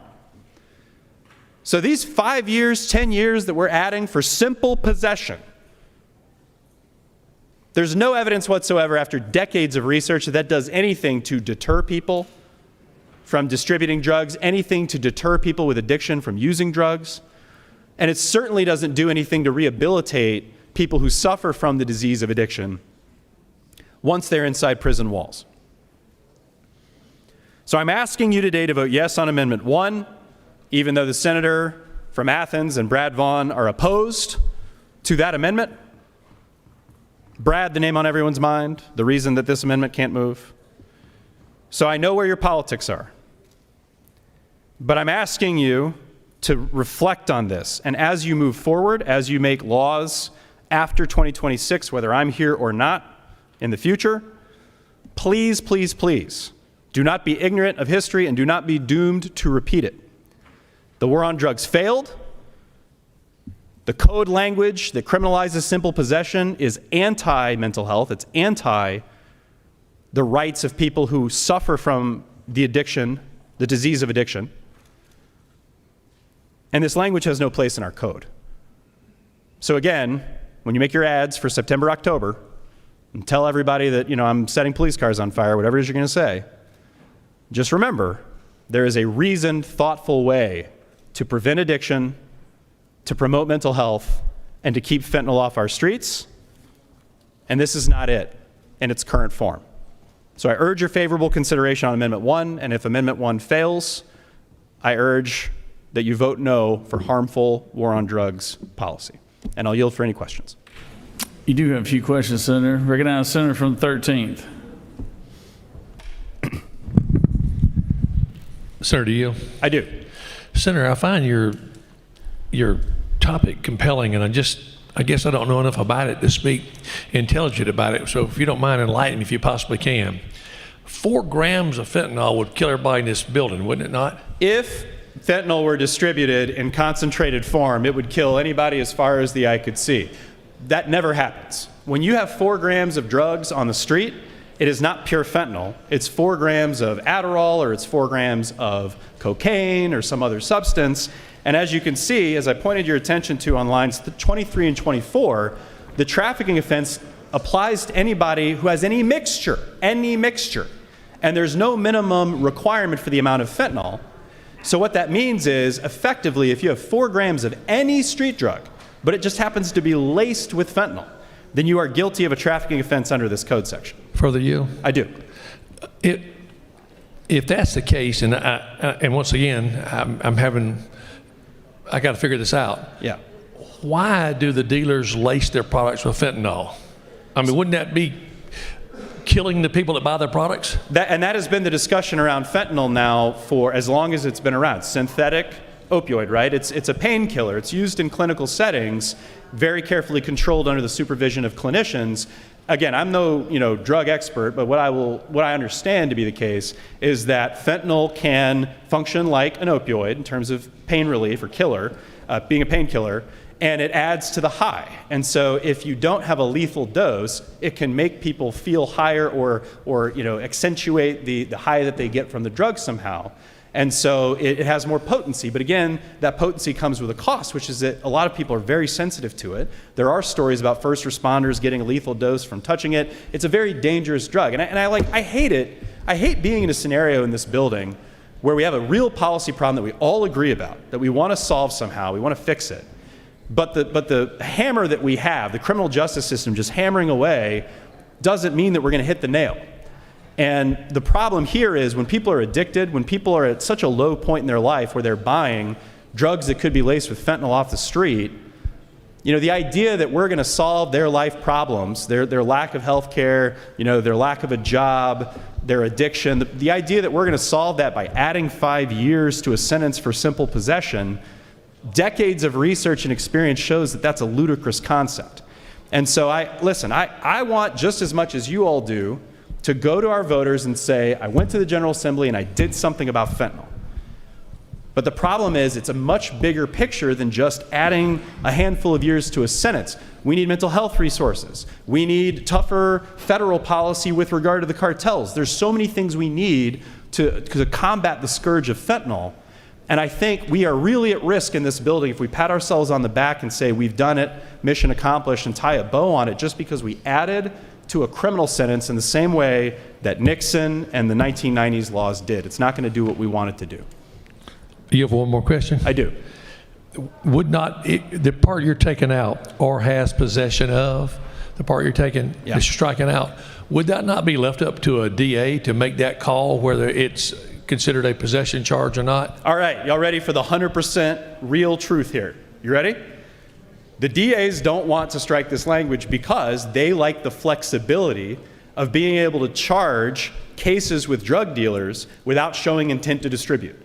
So to be very clear, if they catch a dealer, like let's say law enforcement, catches a local dealer, catches somebody who's trafficking, normally to show that somebody's trafficking without this language, you'd have to go and prove they either sold it to somebody, they did a deal, they had intent to distribute it.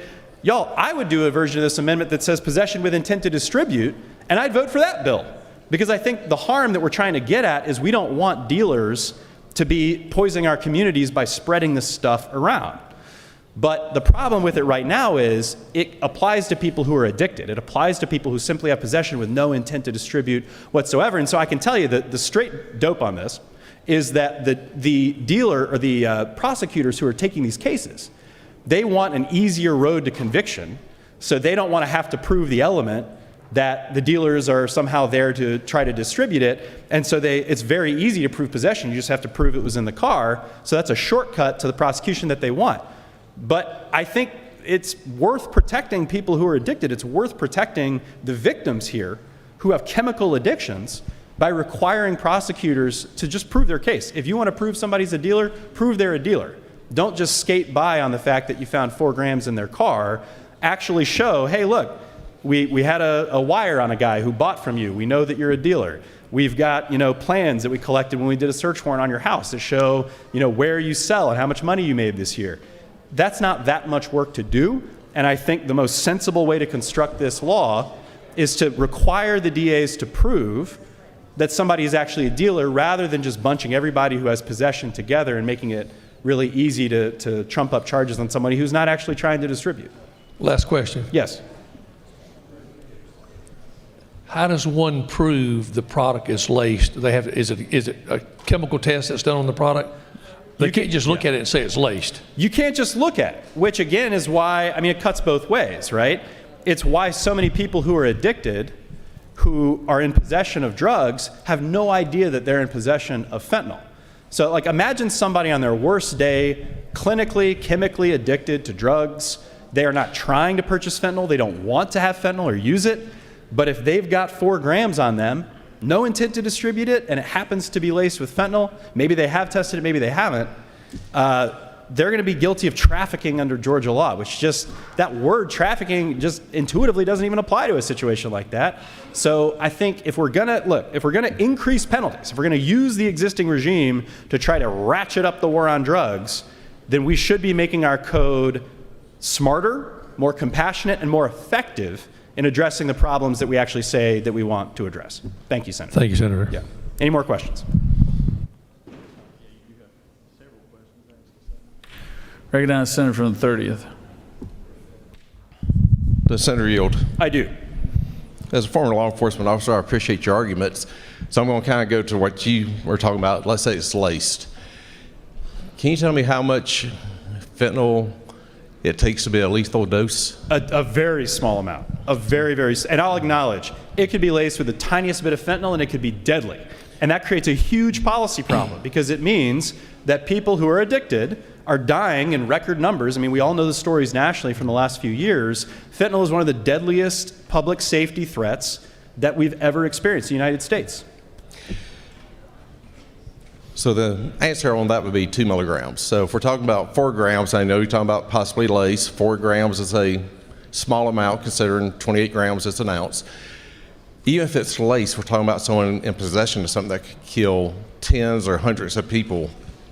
He said they may or may not know it, but I think the intent here is if you're carrying such a potent drug like this, then would you not agree that trafficking would not be the proper charge on that? Or? But with all due respect to the senators who have advanced this legislation in the past, I want to be clear, there's never a scenario where somebody has a pure bag of fentanyl, just a bag of fentanyl. That doesn't exist. What we have is street drugs, ordinary street drugs, the way that people are used to thinking about it, that are laced with the tiniest trace amounts. So every time you hear an argument like this one little baggie would blow up a stadium of people, that is sensationalism because that's never how it's delivered. So the reality is, and you as a law enforcement officer or previous officer know this, that it's a very trace amount that gets put in, and the vast majority of the time you have to do the drug yourself in order for it to harm you or kill you. So again, we're talking about philosophically harm to yourself, harm to others. I'm standing here telling you today that if somebody intends to do harm to others, these penalties are appropriate. But if somebody's addicted, somebody is out of a job, out of housing, buying drugs just to ameliorate the pain in their lives on a daily basis in the most destructive way possible, but they're trapped in that loop. And they simply possess 4 grams of something that happens to have a trace amount of fentanyl, that is not what this trafficking charge is for. And the code section language that's in there is a relic of a failed, decades-long era of trying to combat addiction by criminalizing it.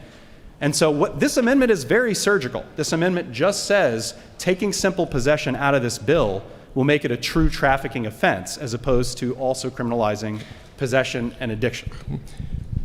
Well, I do appreciate your arguments. I think we just have a philosophical difference on this, and I appreciate it very much. Thank you. Recognize Senator from the 47th. Thank you, Mr. President. Would the Senator yield? I do. First off, I was never a good chemist, but I do math pretty well. If I had 56 senators in the room and I wanted to mix them all up a 8-ounce cup of Kool-Aid, I think that's about 3.5 gallons. If I took that, the 4 grams of fentanyl, and I did that for everybody in the building, I can kill everybody in this building twice. Said according to the DEA, 2 grams are there. So why do we want to make this less restrictive on criminals that are dealing in drugs to kill more people? And is it not true that you're running for lieutenant governor? There's a lot in that question, Senator. Let's start with the first part of your question. I'm going to watch this movie, I guess, 100 times where the response to my argument is, but isn't it true that a bag of pure fentanyl would kill, 50 billion people? And I'm acknowledging the point that if hypothetically there were a bag of pure fentanyl, it would hurt a lot of people. That is not how this drug gets distributed. It is laced into all kinds of other drugs. And so, Senator, I respect your ability to concentrate a tough on crime, war on drugs talking point into a 15-second question, but all you're doing is regurgitating 50 years of failed federal and state policies that criminalize addiction. And so to your latter point, yes, I am running for higher office, and this is going to be used against me. I have to really mean it to get up here today and tell you that I think this is a bad idea, because there are people who are going to distort my argument today and pretend that I want communities somehow to be less safe, which is a total lie. But this bill doesn't do anything to fix the problem. Senator, I think if you vote yes on this legislation today, the net effect of this legislation is that a handful more people who otherwise wouldn't have gone to prison for so long, who have addiction, addicted people, will go to prison and suffer even more for even longer in a clinical, medical state that they can't fix effectively because they don't have access to the healthcare resources that they need to do it. So, this idea of we're going to make streets safer by putting every person who's addicted to drugs in prison is something we have tried and has failed for 50 plus years.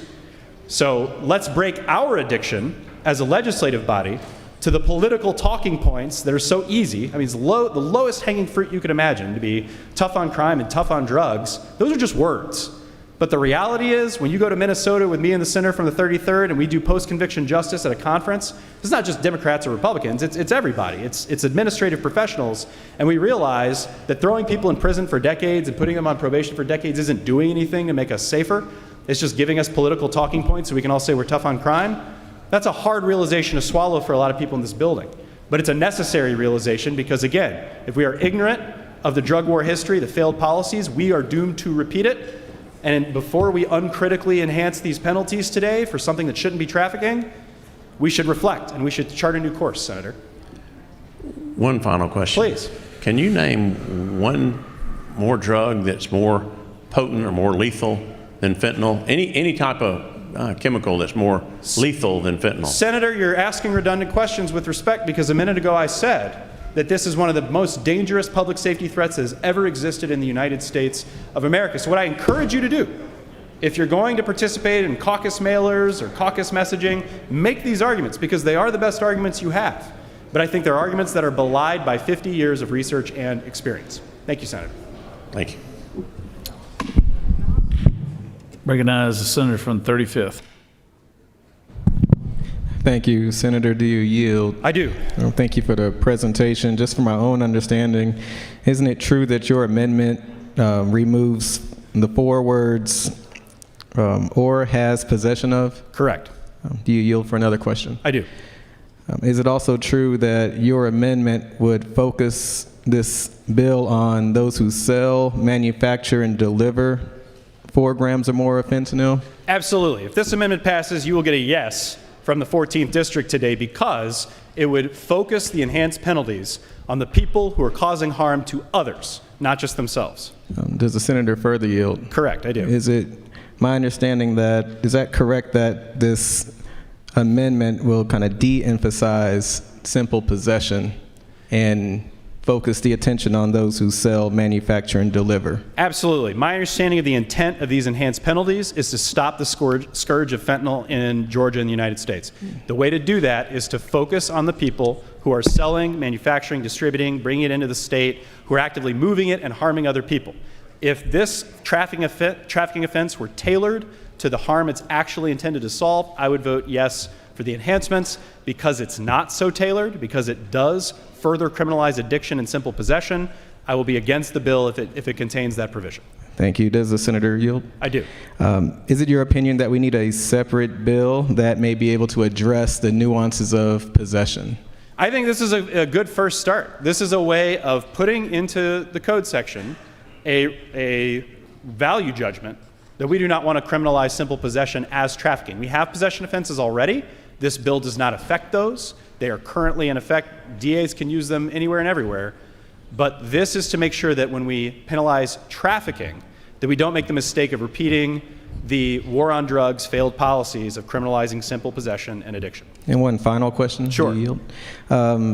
Is it true that sometimes to be tough on illicit drugs, it's also wise to be smart on illicit drugs? The only way, Senator, to be tough on drugs is to be smart and to get people the mental health resources they need, the rehabilitation that they need to not find themselves in the situation where they're in possession of this stuff. Thank you, Senator. Thank you.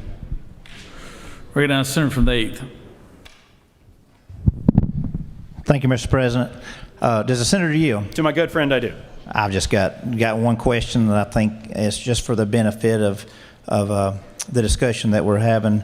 Senator, do you know what the leading cause of death is for people between 18 and 45 in this country? Please enlighten me. It's fentanyl poisoning. I just wanted to bring that to the chamber's attention. And so anyway, thank you. Thank you, Senator. And in response to that, we concede the point that fentanyl is one of the most dangerous things in the United States, and we could still come to the conclusion, correctly, reasonably, that enhanced penalties for people who are addicted is not the way to solve that problem. Thank you, Senator. You have no more questions, Senator? Thank you, Mr. President. And listen, I know y'all are thoughtful people. I know you vote the way you have to oftentimes, but I'm grateful for your attention to this issue today, and I genuinely request and believe that in the future, when the circumstances are better for us to be smarter on these policies, that there will be a lot of bipartisan consensus to do that and to address it in the ways that we're discussing today. Thank you very much, Mr. President. Bring it down to the Senator from the 29th.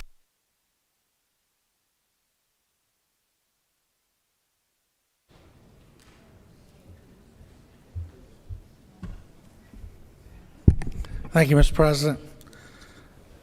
I want to start out by saying I really appreciate what the senator from the 46 is doing. I find our jails are overcrowded with people with violation of probation charges, and they're not gaining any time while they're sitting in there waiting, even when a lot of times that violation of probation charge comes from a secondary charge. They may be out on violation of probation for possession, and they go out there and violate some other law, they're arrested, and because they violated that second law, their probation officer violates their probation, they go into jail. We got to understand, they're not going to go in front of the same judge for both of those cases. They're going to go in front of whatever judge is handling the new case, and then they'll go in front of the judge that originally sentenced them to probation to deal with the second case. And a lot of times, that time they're sitting there waiting to go handle the new case, they're on dead time on the violation of probation. So what the senator is trying to do does decrease the amount of time the individual is going to be in jail on the original violation of probation. It's very smart. I think it's very wise, and it solves some of the problems that we have with people spending too much time on probation, even those who are on jail or go to jail on new charges. Now, to the amendment. Everybody, when they talk about drugs, they like to talk about the war on drugs, they like to talk about Richard Nixon and all this. Let's be clear. The war on drugs was doing what it was supposed to do. What we did from a political standpoint, and I want to be clear, from a liberal political standpoint, is we surrendered. And if you don't believe we surrendered, go grab you a copy of the DSM-5 TR and see how we surrendered. We have created a population of mentally ill people. When we were talking up here the other day, and I brought up a personal incident where my wife was recently assaulted here in Atlanta by a mentally ill lady who had been arrested 28 times. The primary cause of this lady's issue are drugs, and it's everywhere. What we do is we allow drugs to run throughout our community, and then we sit on the sidelines and say, we don't want to punish people for being addicted. We don't want to punish people for having drugs. And I agree, nobody should be punished for being addicted. But where does the addiction come from? It comes from the lax policies that we have. Everybody runs around saying, marijuana's natural. There's no problem with it. They don't talk about the psychosis. They don't talk about the schizophrenia. They don't talk about anything else because they're trying to get a message out.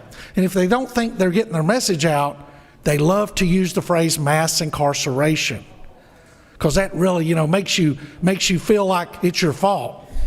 But do you know what mass incarceration comes from? From a mass of people, whether they're black, white, brown, male, or female, committing a lot of crimes. Those masses end up in jail. That's mass incarceration. That's what it is. And to my friend, who is one of my classmates, we came in together, he's an intelligent guy.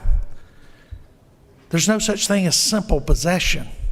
That's a lawyer term. It's either misdemeanor possession, it's felony possession, it's possession with intent. Those are possessions. And let's talk about some simple math. What science shows, pure fentanyl, 2 milligrams, 15 grains of salt will kill you. 15 grains of salt.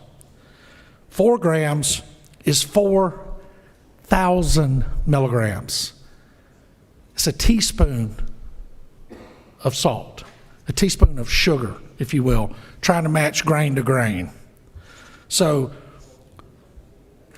he's okay with 4,000 milligrams, knowing that 2 milligrams are deadly. And trying to use the excuse that they mix it with cocaine and other stuff, mixing one deadly drug with another deadly drug. And listen, Bill Clinton, President Clinton, had some very aggressive crime policies, as did Richard Nixon and other presidents, as did Bill Clinton's wife, who ran for president, had very aggressive. But what you can't do, you can't come up here and be soft on drugs and then complain about wanting to get out and help the mentally ill.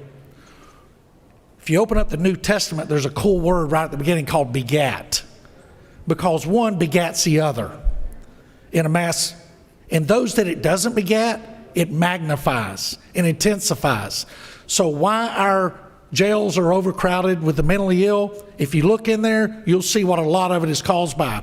But here's one thing that must be understood. About 80% of the people in our prisons today are in there because of violence, not because they're addicted to drugs. Most drug dealers that I ever arrested were not addicted to drugs. They were addicted to selling drugs to people who were addicted to drugs. And if I went to go buy meth, I could describe to you almost every time, without seeing them, the individual who I was going to buy meth from. And if it was crack cocaine, I could almost identify the individual who I was going to buy the crack cocaine from. Because chemistry on both sides, one group was much more reckless, those who built meth labs. And my friends who've been on the job before will tell you, a meth lab's dangerous about 18 different ways. Where making crack cocaine is not that hard. All you need, the best thing is a gas stove, a pot, a little bit of water, and some base cocaine. And you can go to town and make bank all day long. And they didn't care who they sold it to. But let's don't get confused up here trying to act like people that are possessing fentanyl are innocent people who are just trying to get through life, and all this stuff is mixed in. Because when he brought up the fact of first responders being overcome by fentanyl and having to be given Narcan to save their life on the scene, this fentanyl is mixed with nothing. This is fentanyl.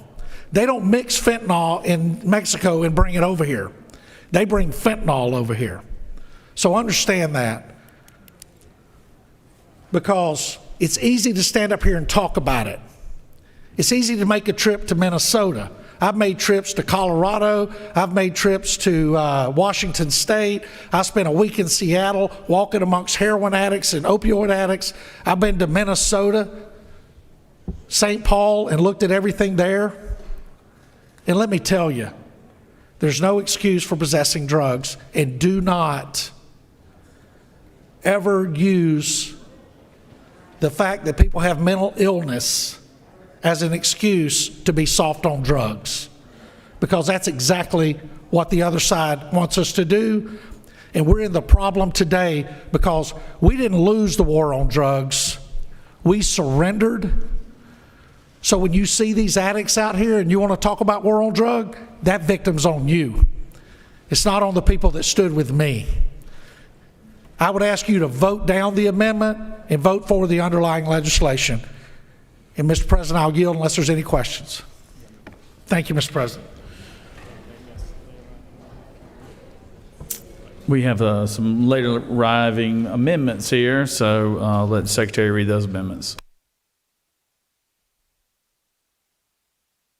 Senator Jackson of the 41st and others offers the following amendment to amend Senate Committee on Judiciary sub to House Bill 535. Amendment 2, by striking any mixture containing any such substance on line 23 and 24 and insert unadulterated fentanyl in place of the above struck language.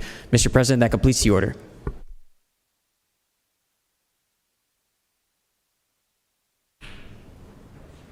Senators from the 41st, would you like to speak to your amendments or your amendment? Madam Leader.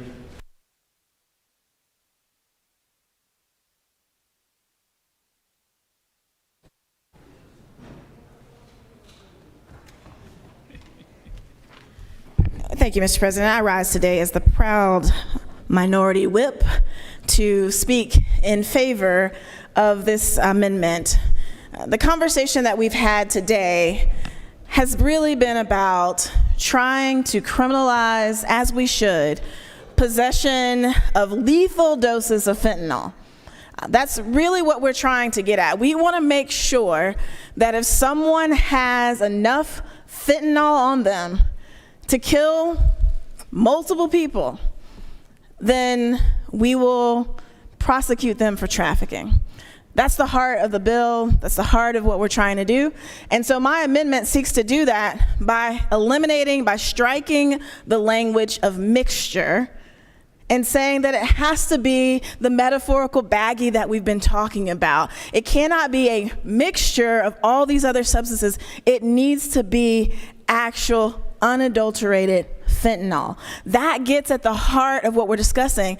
Instead of mixing it with 4 grams of marijuana, because I want to be clear, marijuana is now being laced with fentanyl. So instead of having 4 grams of marijuana laced with a trace amount of fentanyl, get you caught up on a trafficking charge, I'm simply cleaning this up to say, no, you have to have 4 grams of unadulterated fentanyl, what we all agree is lethal, instead of muddying the waters with a whole lot of other substances.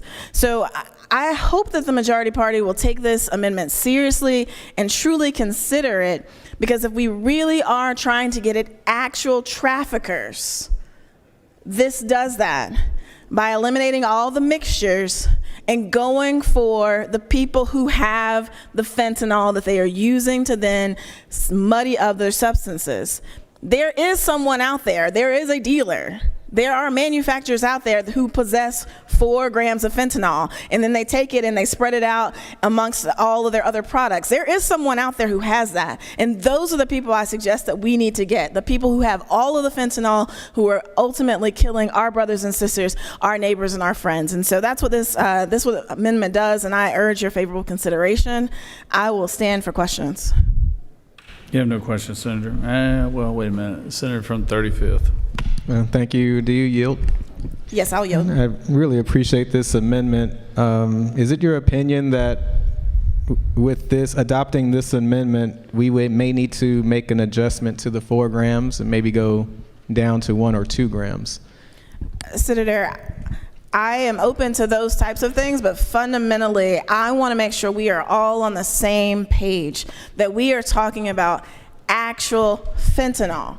So if this body decides that in order to capture that the distribution rate needs to be a smaller amount, then let's have that conversation. But again, we need to get very clear and plain. It is fentanyl that killed the brother from District 8's from District 8. It was fentanyl that killed him, not the 4 grams of Adderall that it was laced with. It's fentanyl that is killing people, not the 4 grams or 4 ounces of marijuana that someone might have. It's fentanyl. And so instead of criminalizing the possession and calling it trafficking of fentanyl when people only have trace amounts, let's do this right. Let's do this accurately. If you have unadulterated fentanyl in a large enough amount to kill people, we want to charge you with trafficking. That's what this amendment helps get at, instead of having us have mixtures where people really, it's essentially someone bought a cup of coffee, they didn't know it had a trace amount of fentanyl in it, and it kills them. But we're going to charge them with trafficking? No, they just bought the cup.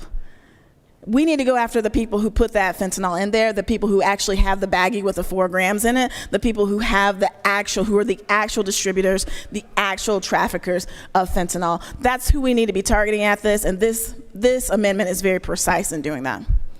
I'll yield for further questions. You have no questions, Senator. With that, I'll yield the well. Recognize Senator from 22nd.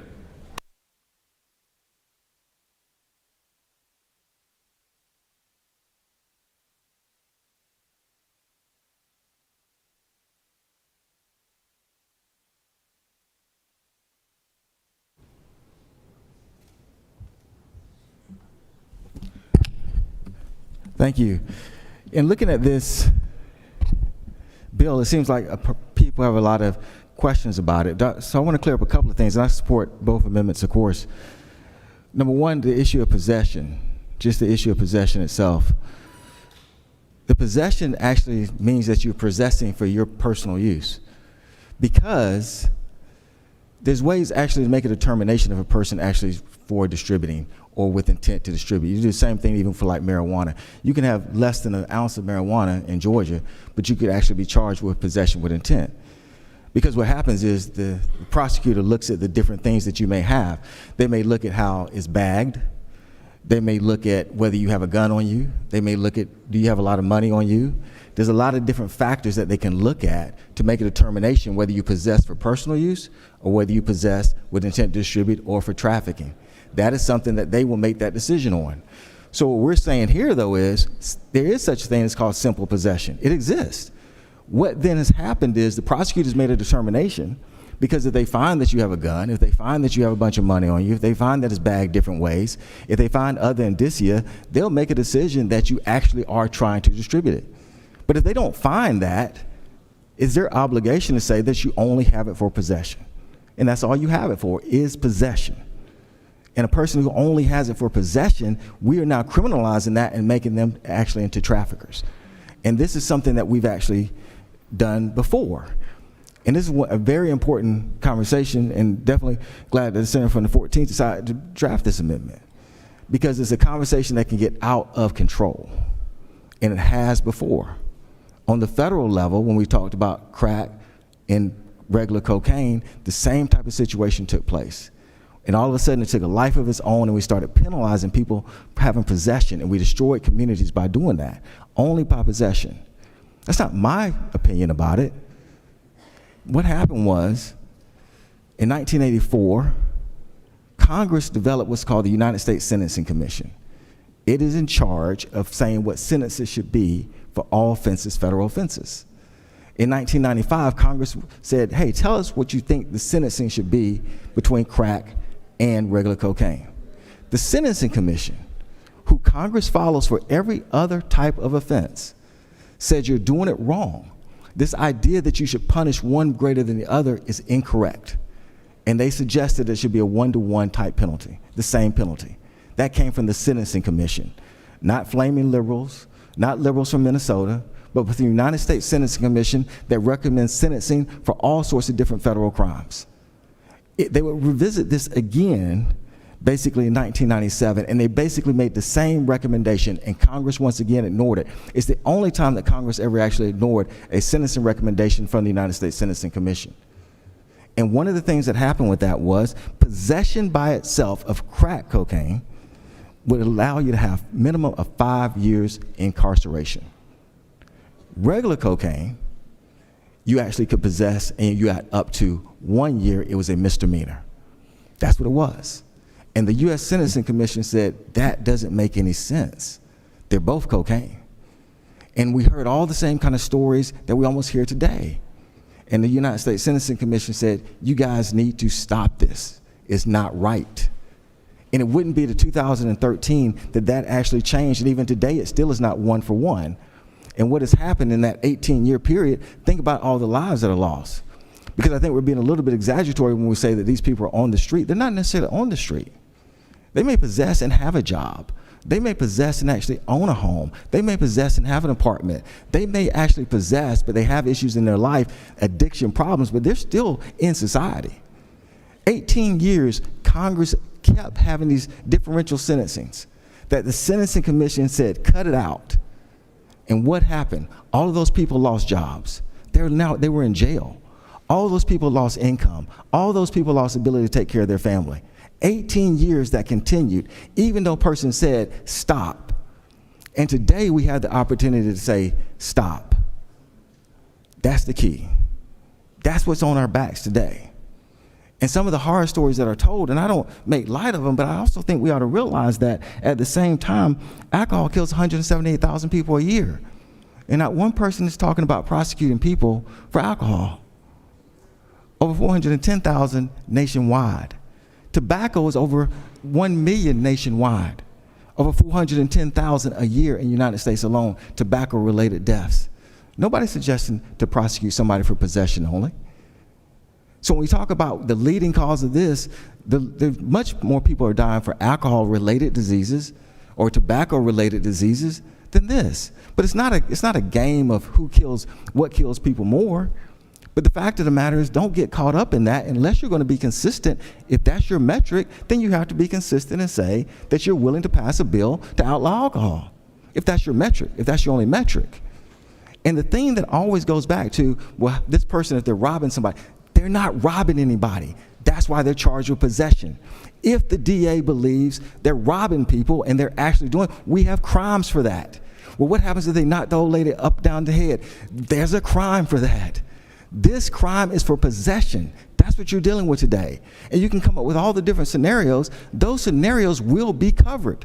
Well, what if they're really a drug dealer? The prosecutor would know they're really a drug dealer, and they will prosecute them for drug dealing. This says, Mr. and Ms. Prosecutor, you have made a determination that this person only possesses it. That's the determination that you have made. They only possess it. And you're going to be treated like a trafficker. Understand that. So you can come up with all these stories. They're going to cover the stories. Well, what if he has a gun? If he has a gun, he's going to be charged with intent to distribute. Well, what if he has a bunch of cash on it? He's going to be charged with intent to distribute. All of those things have been worked through, and this bill says the prosecutor's determined he's not trying to sell it. He's not trafficking it. I'm determining that it's only for their possession. There's no point in you trying to go through all these different scenarios, because the prosecutor's going to do that for you. And they will make that determination. And what this bill says is, once that determination is made, if it's possession, you actually will be treated like a trafficker. And that is wrong. And it is a repeat of what we did in the 90s and even up to the middle 2000s. And we don't want to do that. And today, even though we didn't know this would be such an important day, it is one of the most important days we've had up here in this legislature. We have an opportunity to stop. Because I'll be quite frank, from the Senate of the 14th, I'm not sure who may get in office, whether they'll have the courage to stop it. Because when Democrats got in office, actually, in the 90s, they continued it and doubled down on it. Today is the day possibly to stop it. That's how important this is. So maybe we didn't think this was going to be an important day, but it is. And with that, I'll yield for any questions, Mr.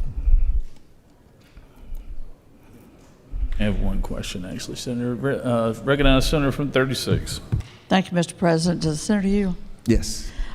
Senator, and I know you are a learned attorney with quite a bit of depth in this subject matter.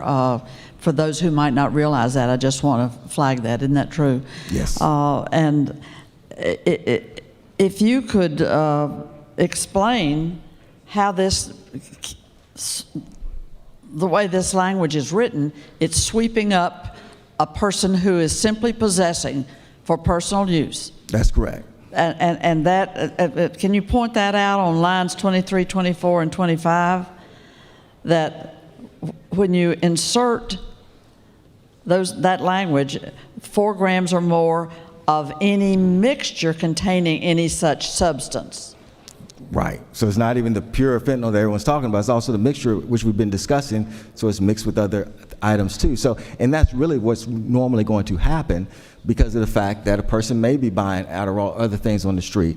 And a person who's doing that has serious issues that they're dealing with, quite frankly. But that also doesn't mean that they're not in society.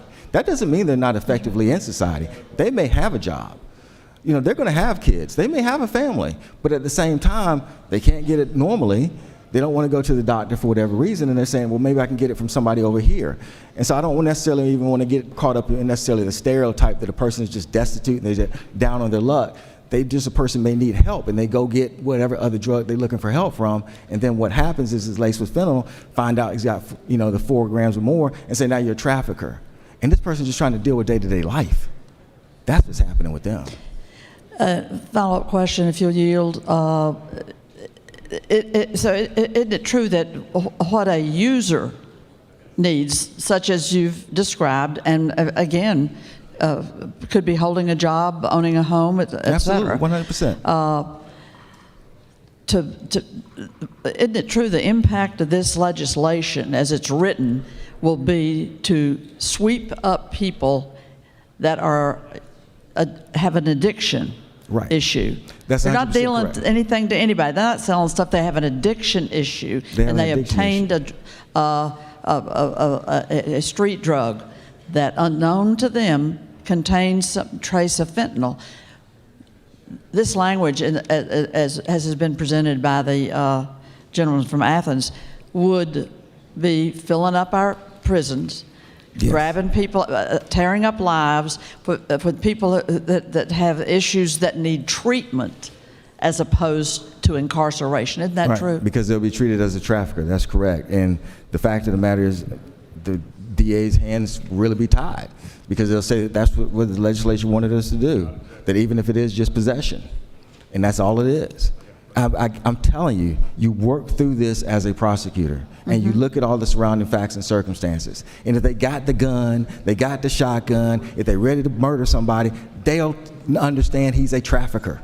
We don't need to get into all those hypotheticals. They will. But what we're saying is, we don't care if you determine if he is only for possession. You've got to prosecute them as a person basically trafficking.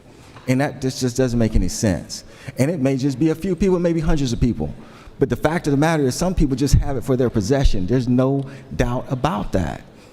And you can come up with any example you want. The prosecutor will cover all those. You're not making something up. Either the facts are going to show that, or it will not. Either they got the gun, either they got a bunch of money on them, whatever one you want to come up with, either those are going to be the facts or they're not going to be the facts. And if they're not the facts, and it simply is that this person's like, I got to get through the day.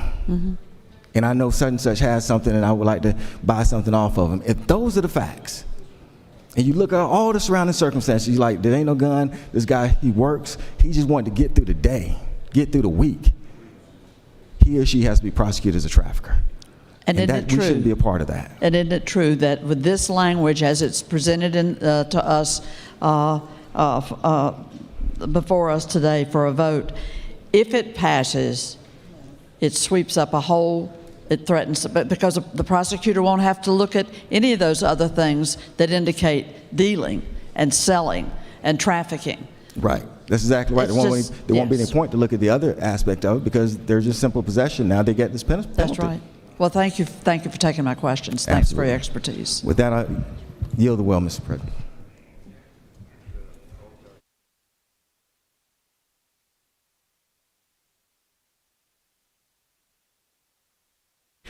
All right. Got a third amendment. Mr. Secretary, read the amendment, please. Senator Cowser to the 46 offers amendment number 3 to amend the Senate committee substitute to House Bill 535 by striking "or 4 grams or more" on line 23 and inserting 4 or more grams of fentanyl following the word "containing" on line 24. Mr. President, that completes the order.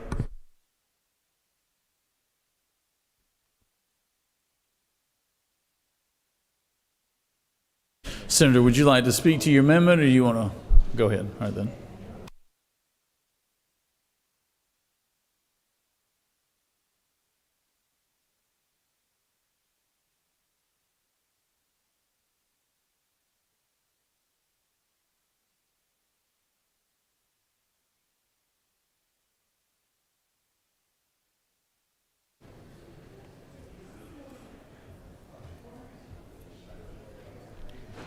Thank you, Mr. President. Boy, I love this process. I am going to miss y'all so badly after this year, and I want to commend everybody that's come with their suggestions. 14th, 41st, 22nd. You're hitting on something that is a potential inadvertent, unintended consequence of the bill. And I think I have the fix for that. And I have said many times, if you ever find a legislator that is not open-minded and not willing to change their mind, you need to elect somebody else that will. You know, we get called flip-floppers or whatever if you change your mind, but what you're pointing out here is that we're not trying to criminalize somebody that inadvertently buys a Xanax or an Adderall or marijuana that has trace amounts of fentanyl in it. That can be deadly. We're trying to stop the person selling it, the person distributing it. And inherently, 4 grams is a lot of fentanyl. We've got doctors in this body. The senator from the 52nd has told me that he administers anesthesia, like 5 micrograms, 1/80th of the amount we're talking about here is what they give in a clinical setting. 4 grams is not an amount for personal use. I think the senator from 35th is probably onto something, that even a mixture containing 1 gram or 2 grams is enough, that it's way more than any personal use. But what I have attempted to do here in Amendment 3 is to consolidate what you are all saying. Every one of us in this room knows that we are dealing with a horrific, I call it an invasion of fentanyl. But we have got an epidemic. The senator from the 8th pointed out, this is the leading cause of death of our young people. And they're not necessarily taking fentanyl on purpose. They're taking other drugs that have been laced with it because it makes them more effective or more enhancing or more mood altering or get you higher or whatever it is.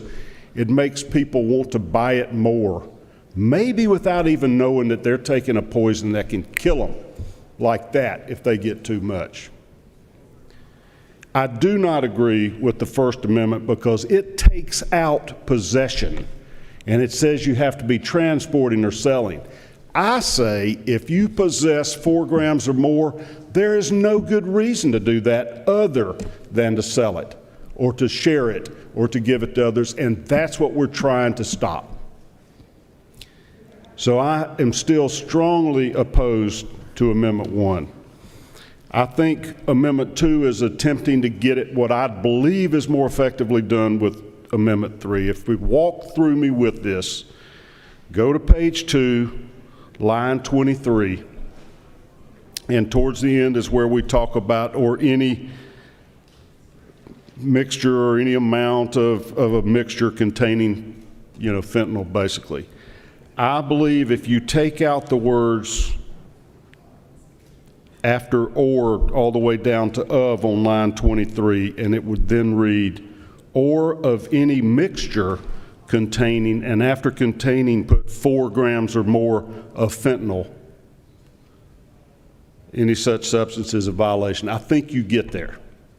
So if you got 4 grams of fentanyl, or if you got some other mixture that has 4 grams in it rather than a trace amount, you don't need to be having that. It's not for your personal use, and I want you in jail because I don't want you selling that to our kids and people at college at the University of Georgia, anybody around the state of Georgia, the folks down in South Georgia that thought he was getting a Xanax, I think it was.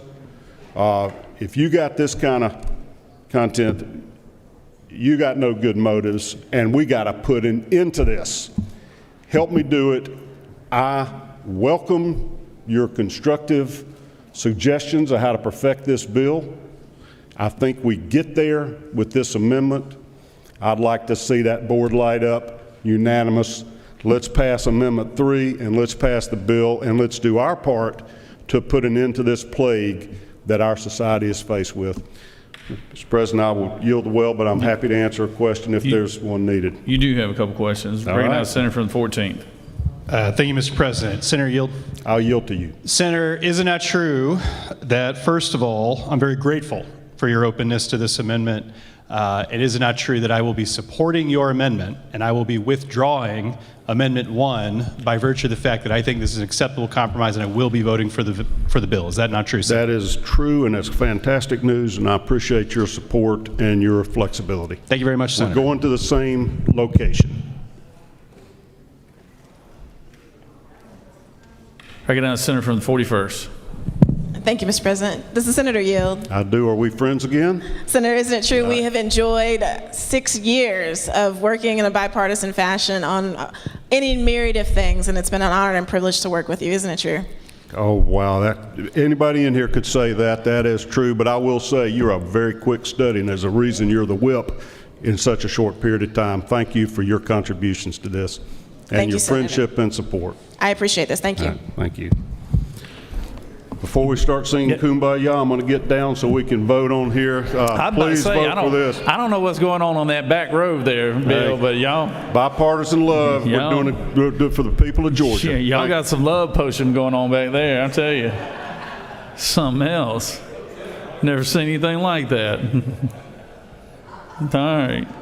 Senator from the 14th, for what purpose you rise? Mr. President, I would ask unanimous consent to withdraw Amendment Number 1. All right. Is there objection? Not objection. Amendment Number 1 is withdrawn. Wow, Senator from the 41st, for what purpose you rise? Mr. President, I ask for unanimous consent to withdraw Amendment 2. Wow. Is there objection? No objection.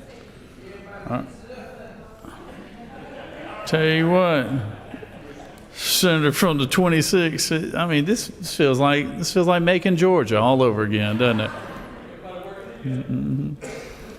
All right. So now we're going to take up the amendments. Oh, excuse me, Senator from the 6th. For what purpose you rise? Parliamentary inquiry. State your inquiry. Mr. President, is it possible to withdraw the time we just spent on those two amendments? It's one thing we can't get back, Senator, unfortunately.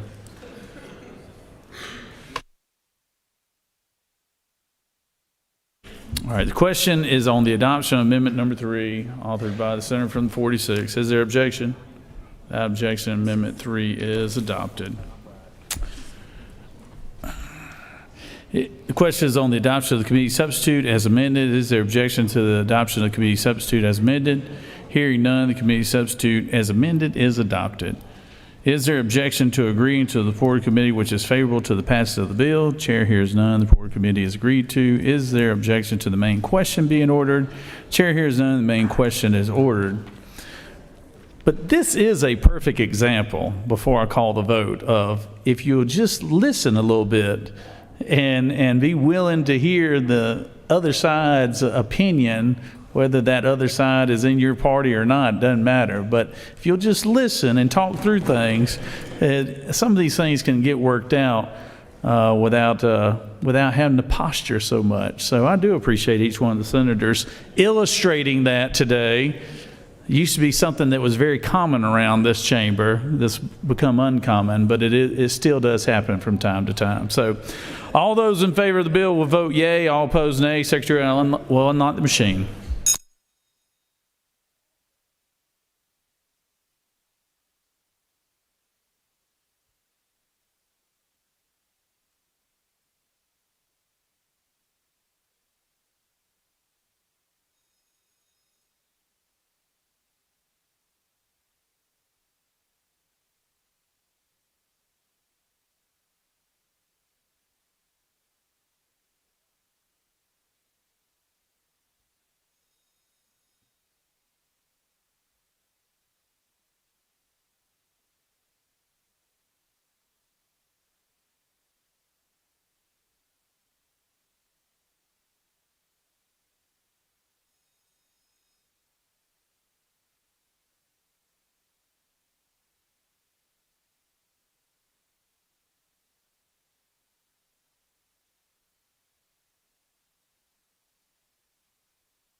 On the passage of the bill, the yeas are 53, the nays are 0. This bill, having received the requisite constitutional majority, is therefore passed by substitute. All right. Recognize Senator from the 36th. What purpose did you rise? A parliamentary inquiry. State your inquiry. Thank you, Mr. President. Isn't it true that I want to introduce, in the spirit of the unanimity, and all of us pulling in the same direction, I want to introduce a colleague who is here with us from the state of Oregon. All right. Senator Janine Solomon, who's spending the day here in preparation for a conference that she's arrived at. But she's my guest here, and I want her to just stand and be recognized from the great state of Oregon. She's in the rear of the chamber. hard-working public servant. Thank you, sir. All right, well, good deal. Welcome to Georgia, Senator. We hope you have a good time here, and thank you, Senator from the 36th, for recognizing her. Secretary Reed, House Bill 983. House Bill 983 by Representatives Hagan of the 156th and others, a bill to be entitled an act to amend Article 1 of Chapter 6 of Title 12 of the Official Code of Georgia, annotated, relating to forest resources, so as to clarify that the prescribed burning for silvicultural purposes is exempt from certain burning notice and permit requirements, to revise requirements for prescribed burning, to provide for definitions, to provide for related matters, to repeal conflicting laws and for other purposes. Mr. President, the Senate Committee on Natural Resources in the Environment recommends that this bill do pass. Respectfully submitted, Senator Anderson of the 24th District Chairman. Mr. President, that completes the order.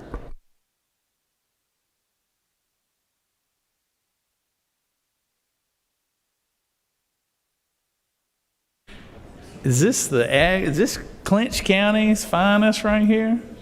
The ag man himself. Huh? You pretty all right, Senator. Come on up here.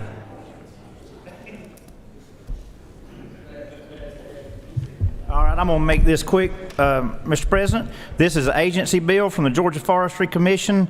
Per code, municipalities and counties may set rules regarding burning within their jurisdictions. However, they may not prohibit prescribed burns.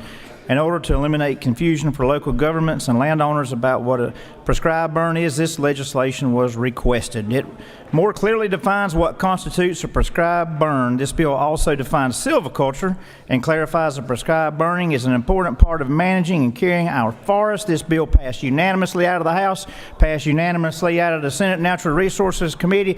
One tree produces enough oxygen to support 2 to 4 people annually. So, Mr. President, let's show that unanimity and let's support the trees of Georgia today. I yield the well. All right, Senator. Does any other senator wish to speak for or against the measure? The chair hears none. Is there objection to the previous question being ordered? Chair hears none. The previous question is ordered. Is there objection to agreeing to the report of the committee which is favorable to the passage of the bill? Chair hears none. The report of the committee is agreed to. Is there objection to the main question being ordered? Chair hears none. The main question is ordered. Questions on the passage of the bill. All those in favor of the bill vote yea. Opposed, nay. Secretary, unlock the machine.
On the passage of the bill, the yeas are 51, the nays are 0. This bill, having received requisite constitutional majorities, is therefore passed.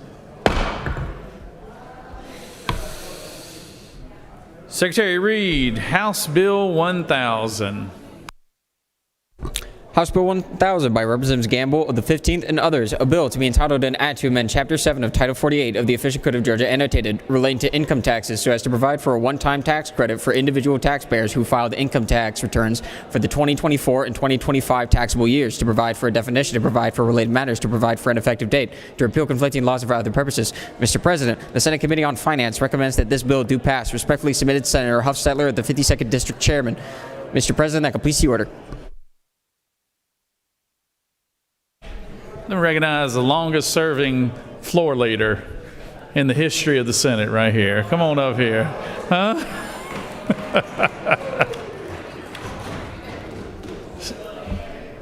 Bo, I'll keep you there if you want to stay there. Thank you, I'll keep Mr. you President. And when you get elected, I can continue the streak if You obviously like that office because you've been in it a long time. So, well, if someone would appoint me to a committee, but no, I'm just kidding. Mr. President, I rise to bring you House Bill 1000. This is a repeat of three pieces of legislation that we've approved in the past: HB 1302 from 2022, HB 162 from 23, and HB 112 from 25.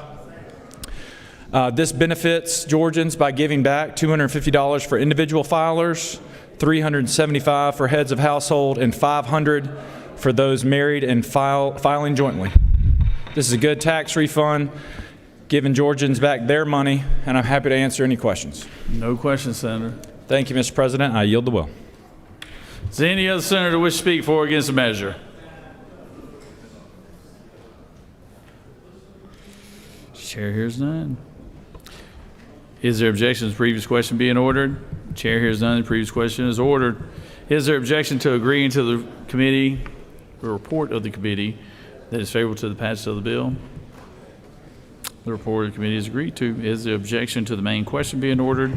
Chair hears none. The main question is ordered. The question is on the passage of the bill. All those in favor of the bill vote yea. Opposed, nay. Secretary will unlock the machine.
On the passage of the bill, the yeas are 53, the nays are 0. This bill having received the requisite constitutional majority is therefore passed.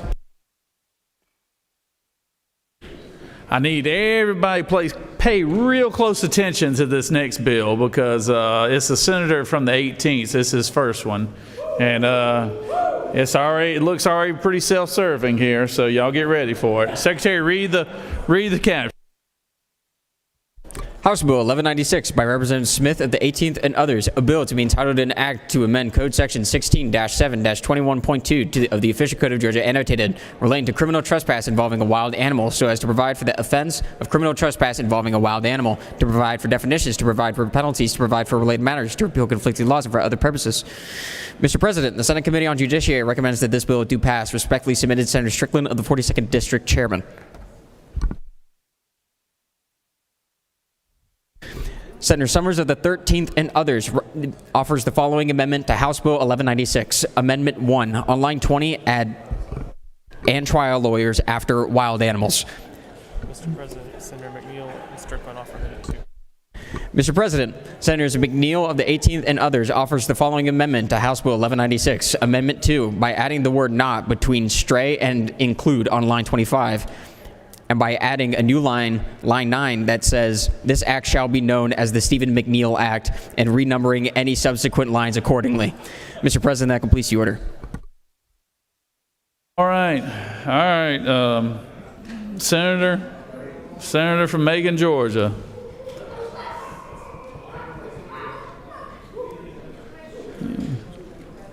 You worked all this hard to bring this for us here. I'll tell you what. Thank you, Mr. President. I'd like to present House Bill 1196, which is adding to the current law, just adding to the criminal offenses of protecting wild animals held in enclosures. It's a rising issue at our aquariums and zoos in the state. And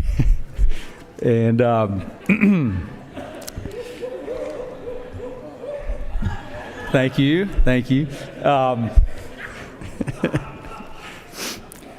It's a good bill carried by Representative Tyler Paul Smith in the House, and I'm glad to support it. Now, the amendment I signed originally stated adding on line 25 to this bill to exclude domestic animals and livestock, not to add my name to the act, but merely to exclude domestic animals and livestock. But if anybody harasses... Senator, are you talking about the same bill? Are we talking about the same thing here, Senator? I believe so, Mr. President. All right. There's a lot of amendments to keep up with, but I am in favor of the amendment I signed with the exclusion of my name being included to the act. But I encourage your support, and with that, I will answer any questions. There's definitely some questions. Senator from the 56. Thank you, Mr. President. Would the Senator yield for a series of questions? I do. Senator, you were recently elected. Is that not true? That is true.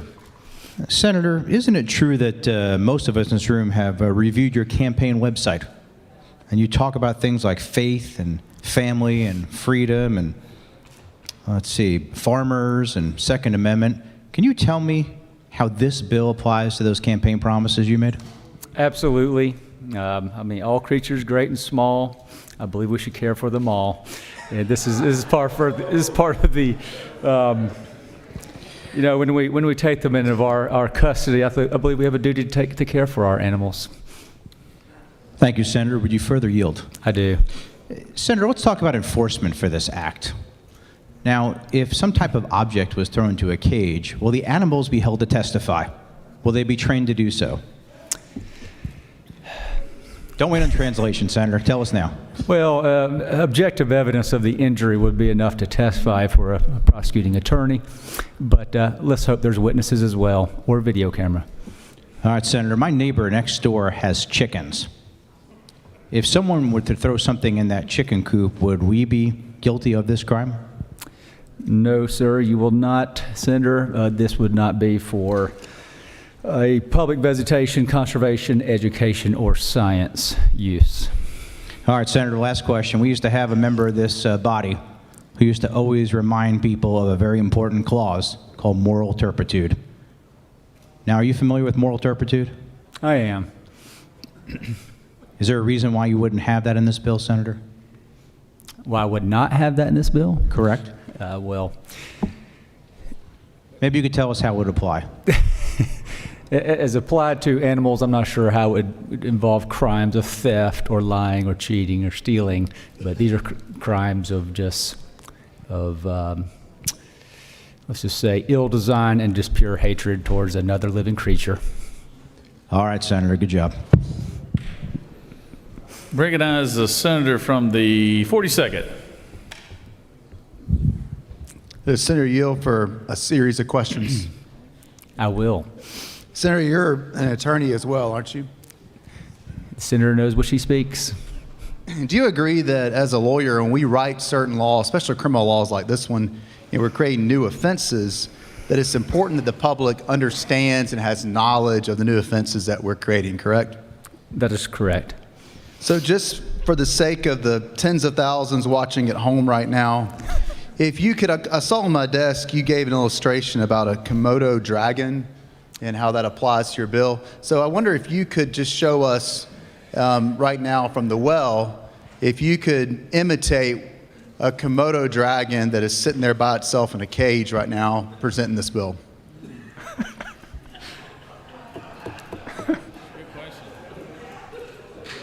I am not a All right, Florida. good job. Thank you. Now, I'd like, since you've already done that now, so your bill makes it a new offense to inflict stress on a caged animal, correct? That would be a harm, correct? So you've already showed us what a Komodo dragon looks like in a cage. Can you show us what a stressed out Komodo dragon in a cage would look like? I would have to defer to the zoological psychotherapist in that regard. I'm sure there's some objective signs, none of which I could list off to you right now. You have to talk to your therapist about it? The zoo's psychotherapist. So, Senator, I'll close with this. So, you ran in a special election, beat out several other opponents, and got in a really tough runoff. People, including people in this chamber, spent thousands of dollars trying to help you get elected. You get elected, you get up here, you finally make it to the well. And is this what you ran for office for? This is step one, Senator. Step one.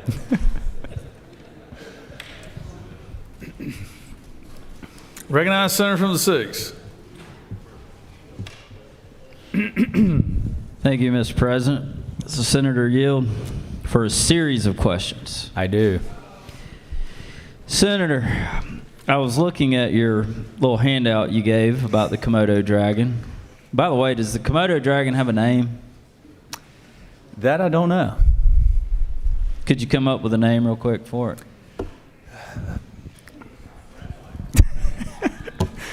We'll name him Matt. So, Senator, I noticed Matt lived in the Memphis Zoo. I assume that's Memphis, Tennessee?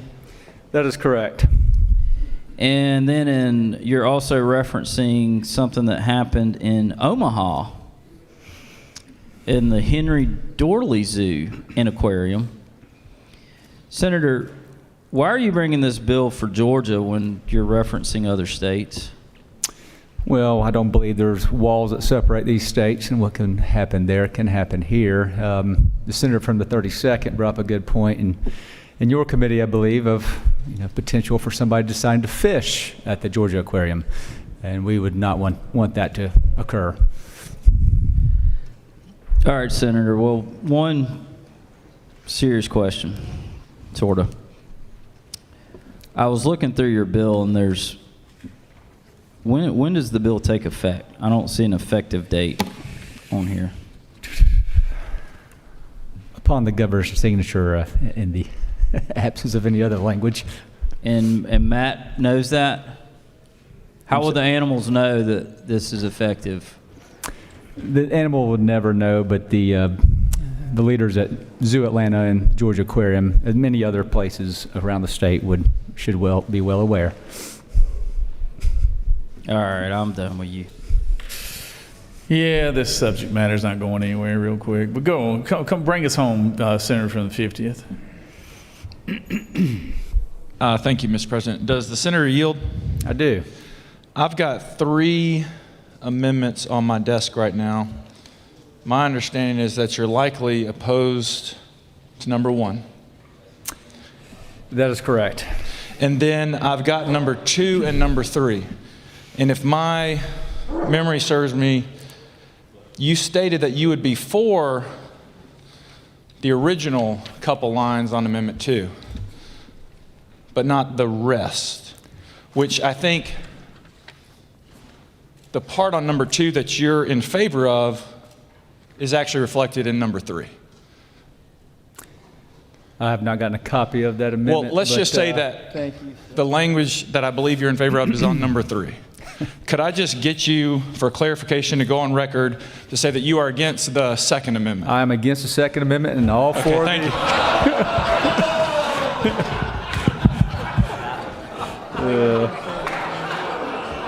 Just got a sound bite. Thank you. Amendment number 3, it would be the amendment I'm for, and with that, I will yield the well.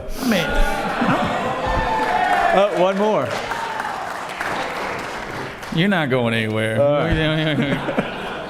Recognize the senator from the, let's see, trying to find somebody funny here. Senator from the 41st. I'll give you a chance. Thank you, Mr. President. Does the senator yield? He does. Senator, are you familiar with the Great Wolf Lodge? I am. I've never been there, but I am familiar. Senator, do you know who represents the Great Wolf Lodge? I do not. I believe it's the senator from the 29th. And so I would like to know, does this protect all of the animals at the Great Wolf Lodge as well? As long as they're a defined wild animal as we commonly know them in the wild. Well, I hope it includes the senator from the 29th. Thank you so much. Recognize the senator from the 46th. Thank you, Mr. President. Will the senator yield? I do. Senator, I've been sitting back here, and I'm just really kind of torn up about this. I don't know how many of you saw the ABC News program recently with the poor little monkey that was being bullied by the other people in his troop, and some kind soul threw him a stuffed animal, a little monkey toy. I think his name was Tunk, and they drug him around, and the poor little thing, you know, it helped rehabilitate him, and all the other monkeys began to love him. Yeah, that might be it. And I hate the thought of you criminalizing some good humanitarian gestures like that to take care of little children and animals that have been bullied. Is that your intent with this legislation?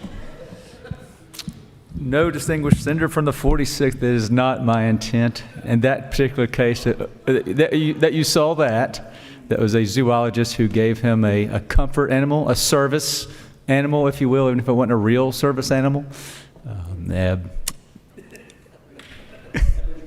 I think Punch was his name, if I remember right, and I'm glad that you do have a heart. You may have a chance here in this body after all. Recognize the senator from the 48th. Thank you, Mr. President. Senator Yield. I do. This bill had a lot of questions in the Rules Committee, and you referenced aquariums. And I know we did talk just a moment ago about fishing at our beloved Georgia Aquarium, but when you talked about it in rules and you're talking about it here, and then I don't see that word anywhere in the bill, and I'm wondering, how well do you know this bill? Fairly well, Senator. Okay. If you know it well, does this include zoos that may have a limited number of wild animals in it? It would. Particularly small ones. Well, as defined in Code Section 48-8-3, which it does include aquariums. I don't know the threshold size required, referenced by that code section. What I'm getting to, Senator, is this. There is a domestic animal. It's a small canine, long coat. If you could help me remember the name. It starts with an S, but I'm thinking about a time when you and I were spending some time together in Forsyth, Georgia, and we came across a residence that had some of these canines in the backyard. But if a zoo only had one canine in it, would that make it a Shih Tzu? Indeed. All right, we got time for one more. Senator from 27th. Thank you, Mr. President. Does the representative yield? I do. Appreciate you bringing this good House bill to us, Mr. Representative. Do you ever have plans on bringing Senate bills to the floor of the Senate? One day. I do have a serious question about the bill. You, on line 17, expand the definition of harass, and I think that Chairman Brass, or the senator from the 6th, mentioned this as well, to include the infliction of stress to wild animals. Is that correct? That is correct. And then Amendment 1 here seeks to expand the definition of wild animals to include trial lawyers. Is that correct? That is correct. And looking below the amendment here, I see a signature on here from the senator from the 19th in Toombs County. Is that correct? Yes. Is it true that you and he share the same profession? Generally speaking? In a general sense, yes. Is this perhaps the swan song from the senator from the 19th and yours attempt to ensure that no more stress is brought to the trial lawyers in an attempt to permanently block any future tort reform efforts in this chamber, Senator? Or it could be the senator from 13th's desire not to have any of those billboards attacked that had trial lawyers on them as well. Ooh. Yes. Well, since we brought up it being a House bill, yeah, that did escape me. So I need to call on an old House member to help explain this thing. Senator from the 30th, you want to help bring this home for us? We'll try. Senator Yield? I do. Did you tell the senator earlier that if he threw something at some chickens next door, that would not qualify? If it wasn't a educational center in the zoo in a common sense for conservation, education, or science. Am I reading lines 25 through 27 wrong? Such terms shall include any domestic animal or livestock housed, kept, or maintained by a person or corporation that is not operating with the purpose of public visitation, conservation, education, or science. On Amendment 3, behind Yeah, this is an amendment. We're talking straight off the bill. on the bill itself, On the bill itself. there was a scrivener's error that escaped plenty of attention. So which one is it? It needs to be, the term shall not include any domestic animal or livestock housed, kept, or maintained by a person or corporation that is not operating with the purpose of public visitation, conservation, education, or science. As formerly trained by the former Speaker Ralston, from the House, it's very clear that we need to make sure the language is correct before we bring this bill to this body, correct? That is correct. How are we going to fix this? Via amendment and sending it back. The amendment will take care of that? The one that's naming it after you? The Amendment 3, not named after me. Okay. Thank you so much for your time. Thank you. All right, Senator. You got more questions, but I think we're done with you. So you can get out of the way. I will now hear the well.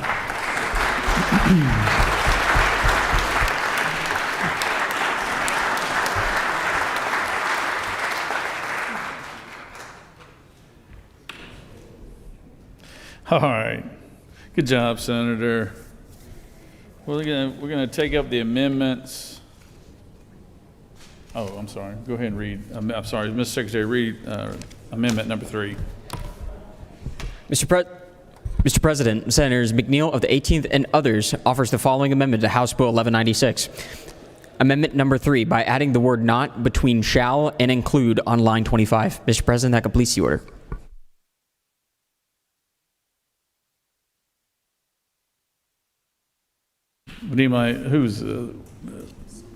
Would you like to speak to the amendment? Who is McNeil? Oh, the senator from the 18th. Thank you, Mr. President. I'd like to withdraw amendment number 2. John, all right. Yeah, you're out of order. It's time for lunch. All right. On amendment number 3, Senators, this is your amendment too. You want to keep this one? We need to keep this one. Is there objection? Without objection. Amendment number 3 is added. All right, now on amendment number 1, is there objection to amendment number 1?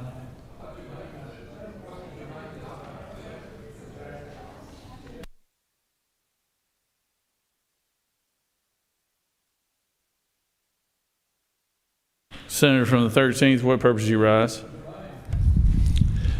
Mr. President, probably one of the most important amendments we've ever had in this chamber.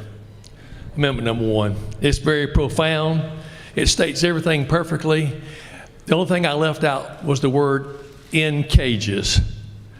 So that would have covered everything and let the rest of them off the hook. So therefore, I respectfully withdraw amendment number 1. All right, is there objection to it?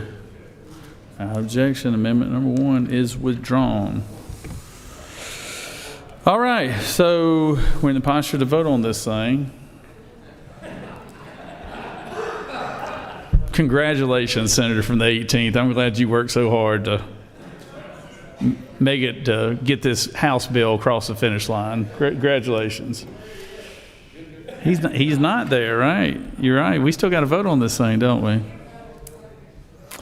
All right. Is there objection to the main question being ordered? Chair hears none. Main question is ordered. Questions on the passage of the bill as amended.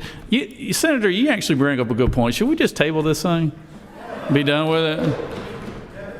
What do you think? Move the table? Don't y'all have lunch prepared for us, Senator Pro Tem? You've got lunch for everybody? Oh, cold hamburgers? Yeah. No, all those in favor of the bill vote yea. All opposed, nay. Secretary, unlock the machine.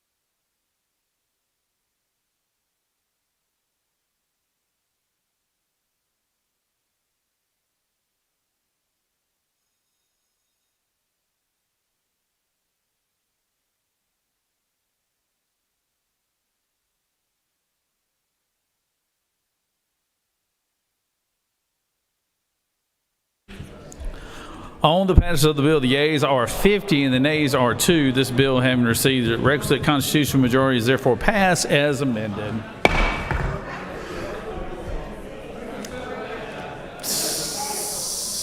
Recognize Senator from the 6th for a motion. Mr. President, pursuant to Senate Rule 7-1.10B, I give notice that on the next legislative day, I intend to move that the Senate consider House action on SB 220. Secretary, read the caption. Senate Bill 220 by Senators Brass of the 6th and others, a bill to be entitled an act to amend various provisions of the OCGA so as to rename low THC oil as medical cannabis, to amend Chapter 12 of Title 16, Article 2 of Chapter 13 of Title 16, and Article 1 of Chapter 2A of Title 31 of the OCGA relating to offenses against the public health and morals, regulation of controlled substances, and general provisions relative to the Department of Public Health, respectively, so as to clarify and revise criminal penalties, to provide for related matters, to repeal conflicting laws for other purposes. Mr. President, that completes the order.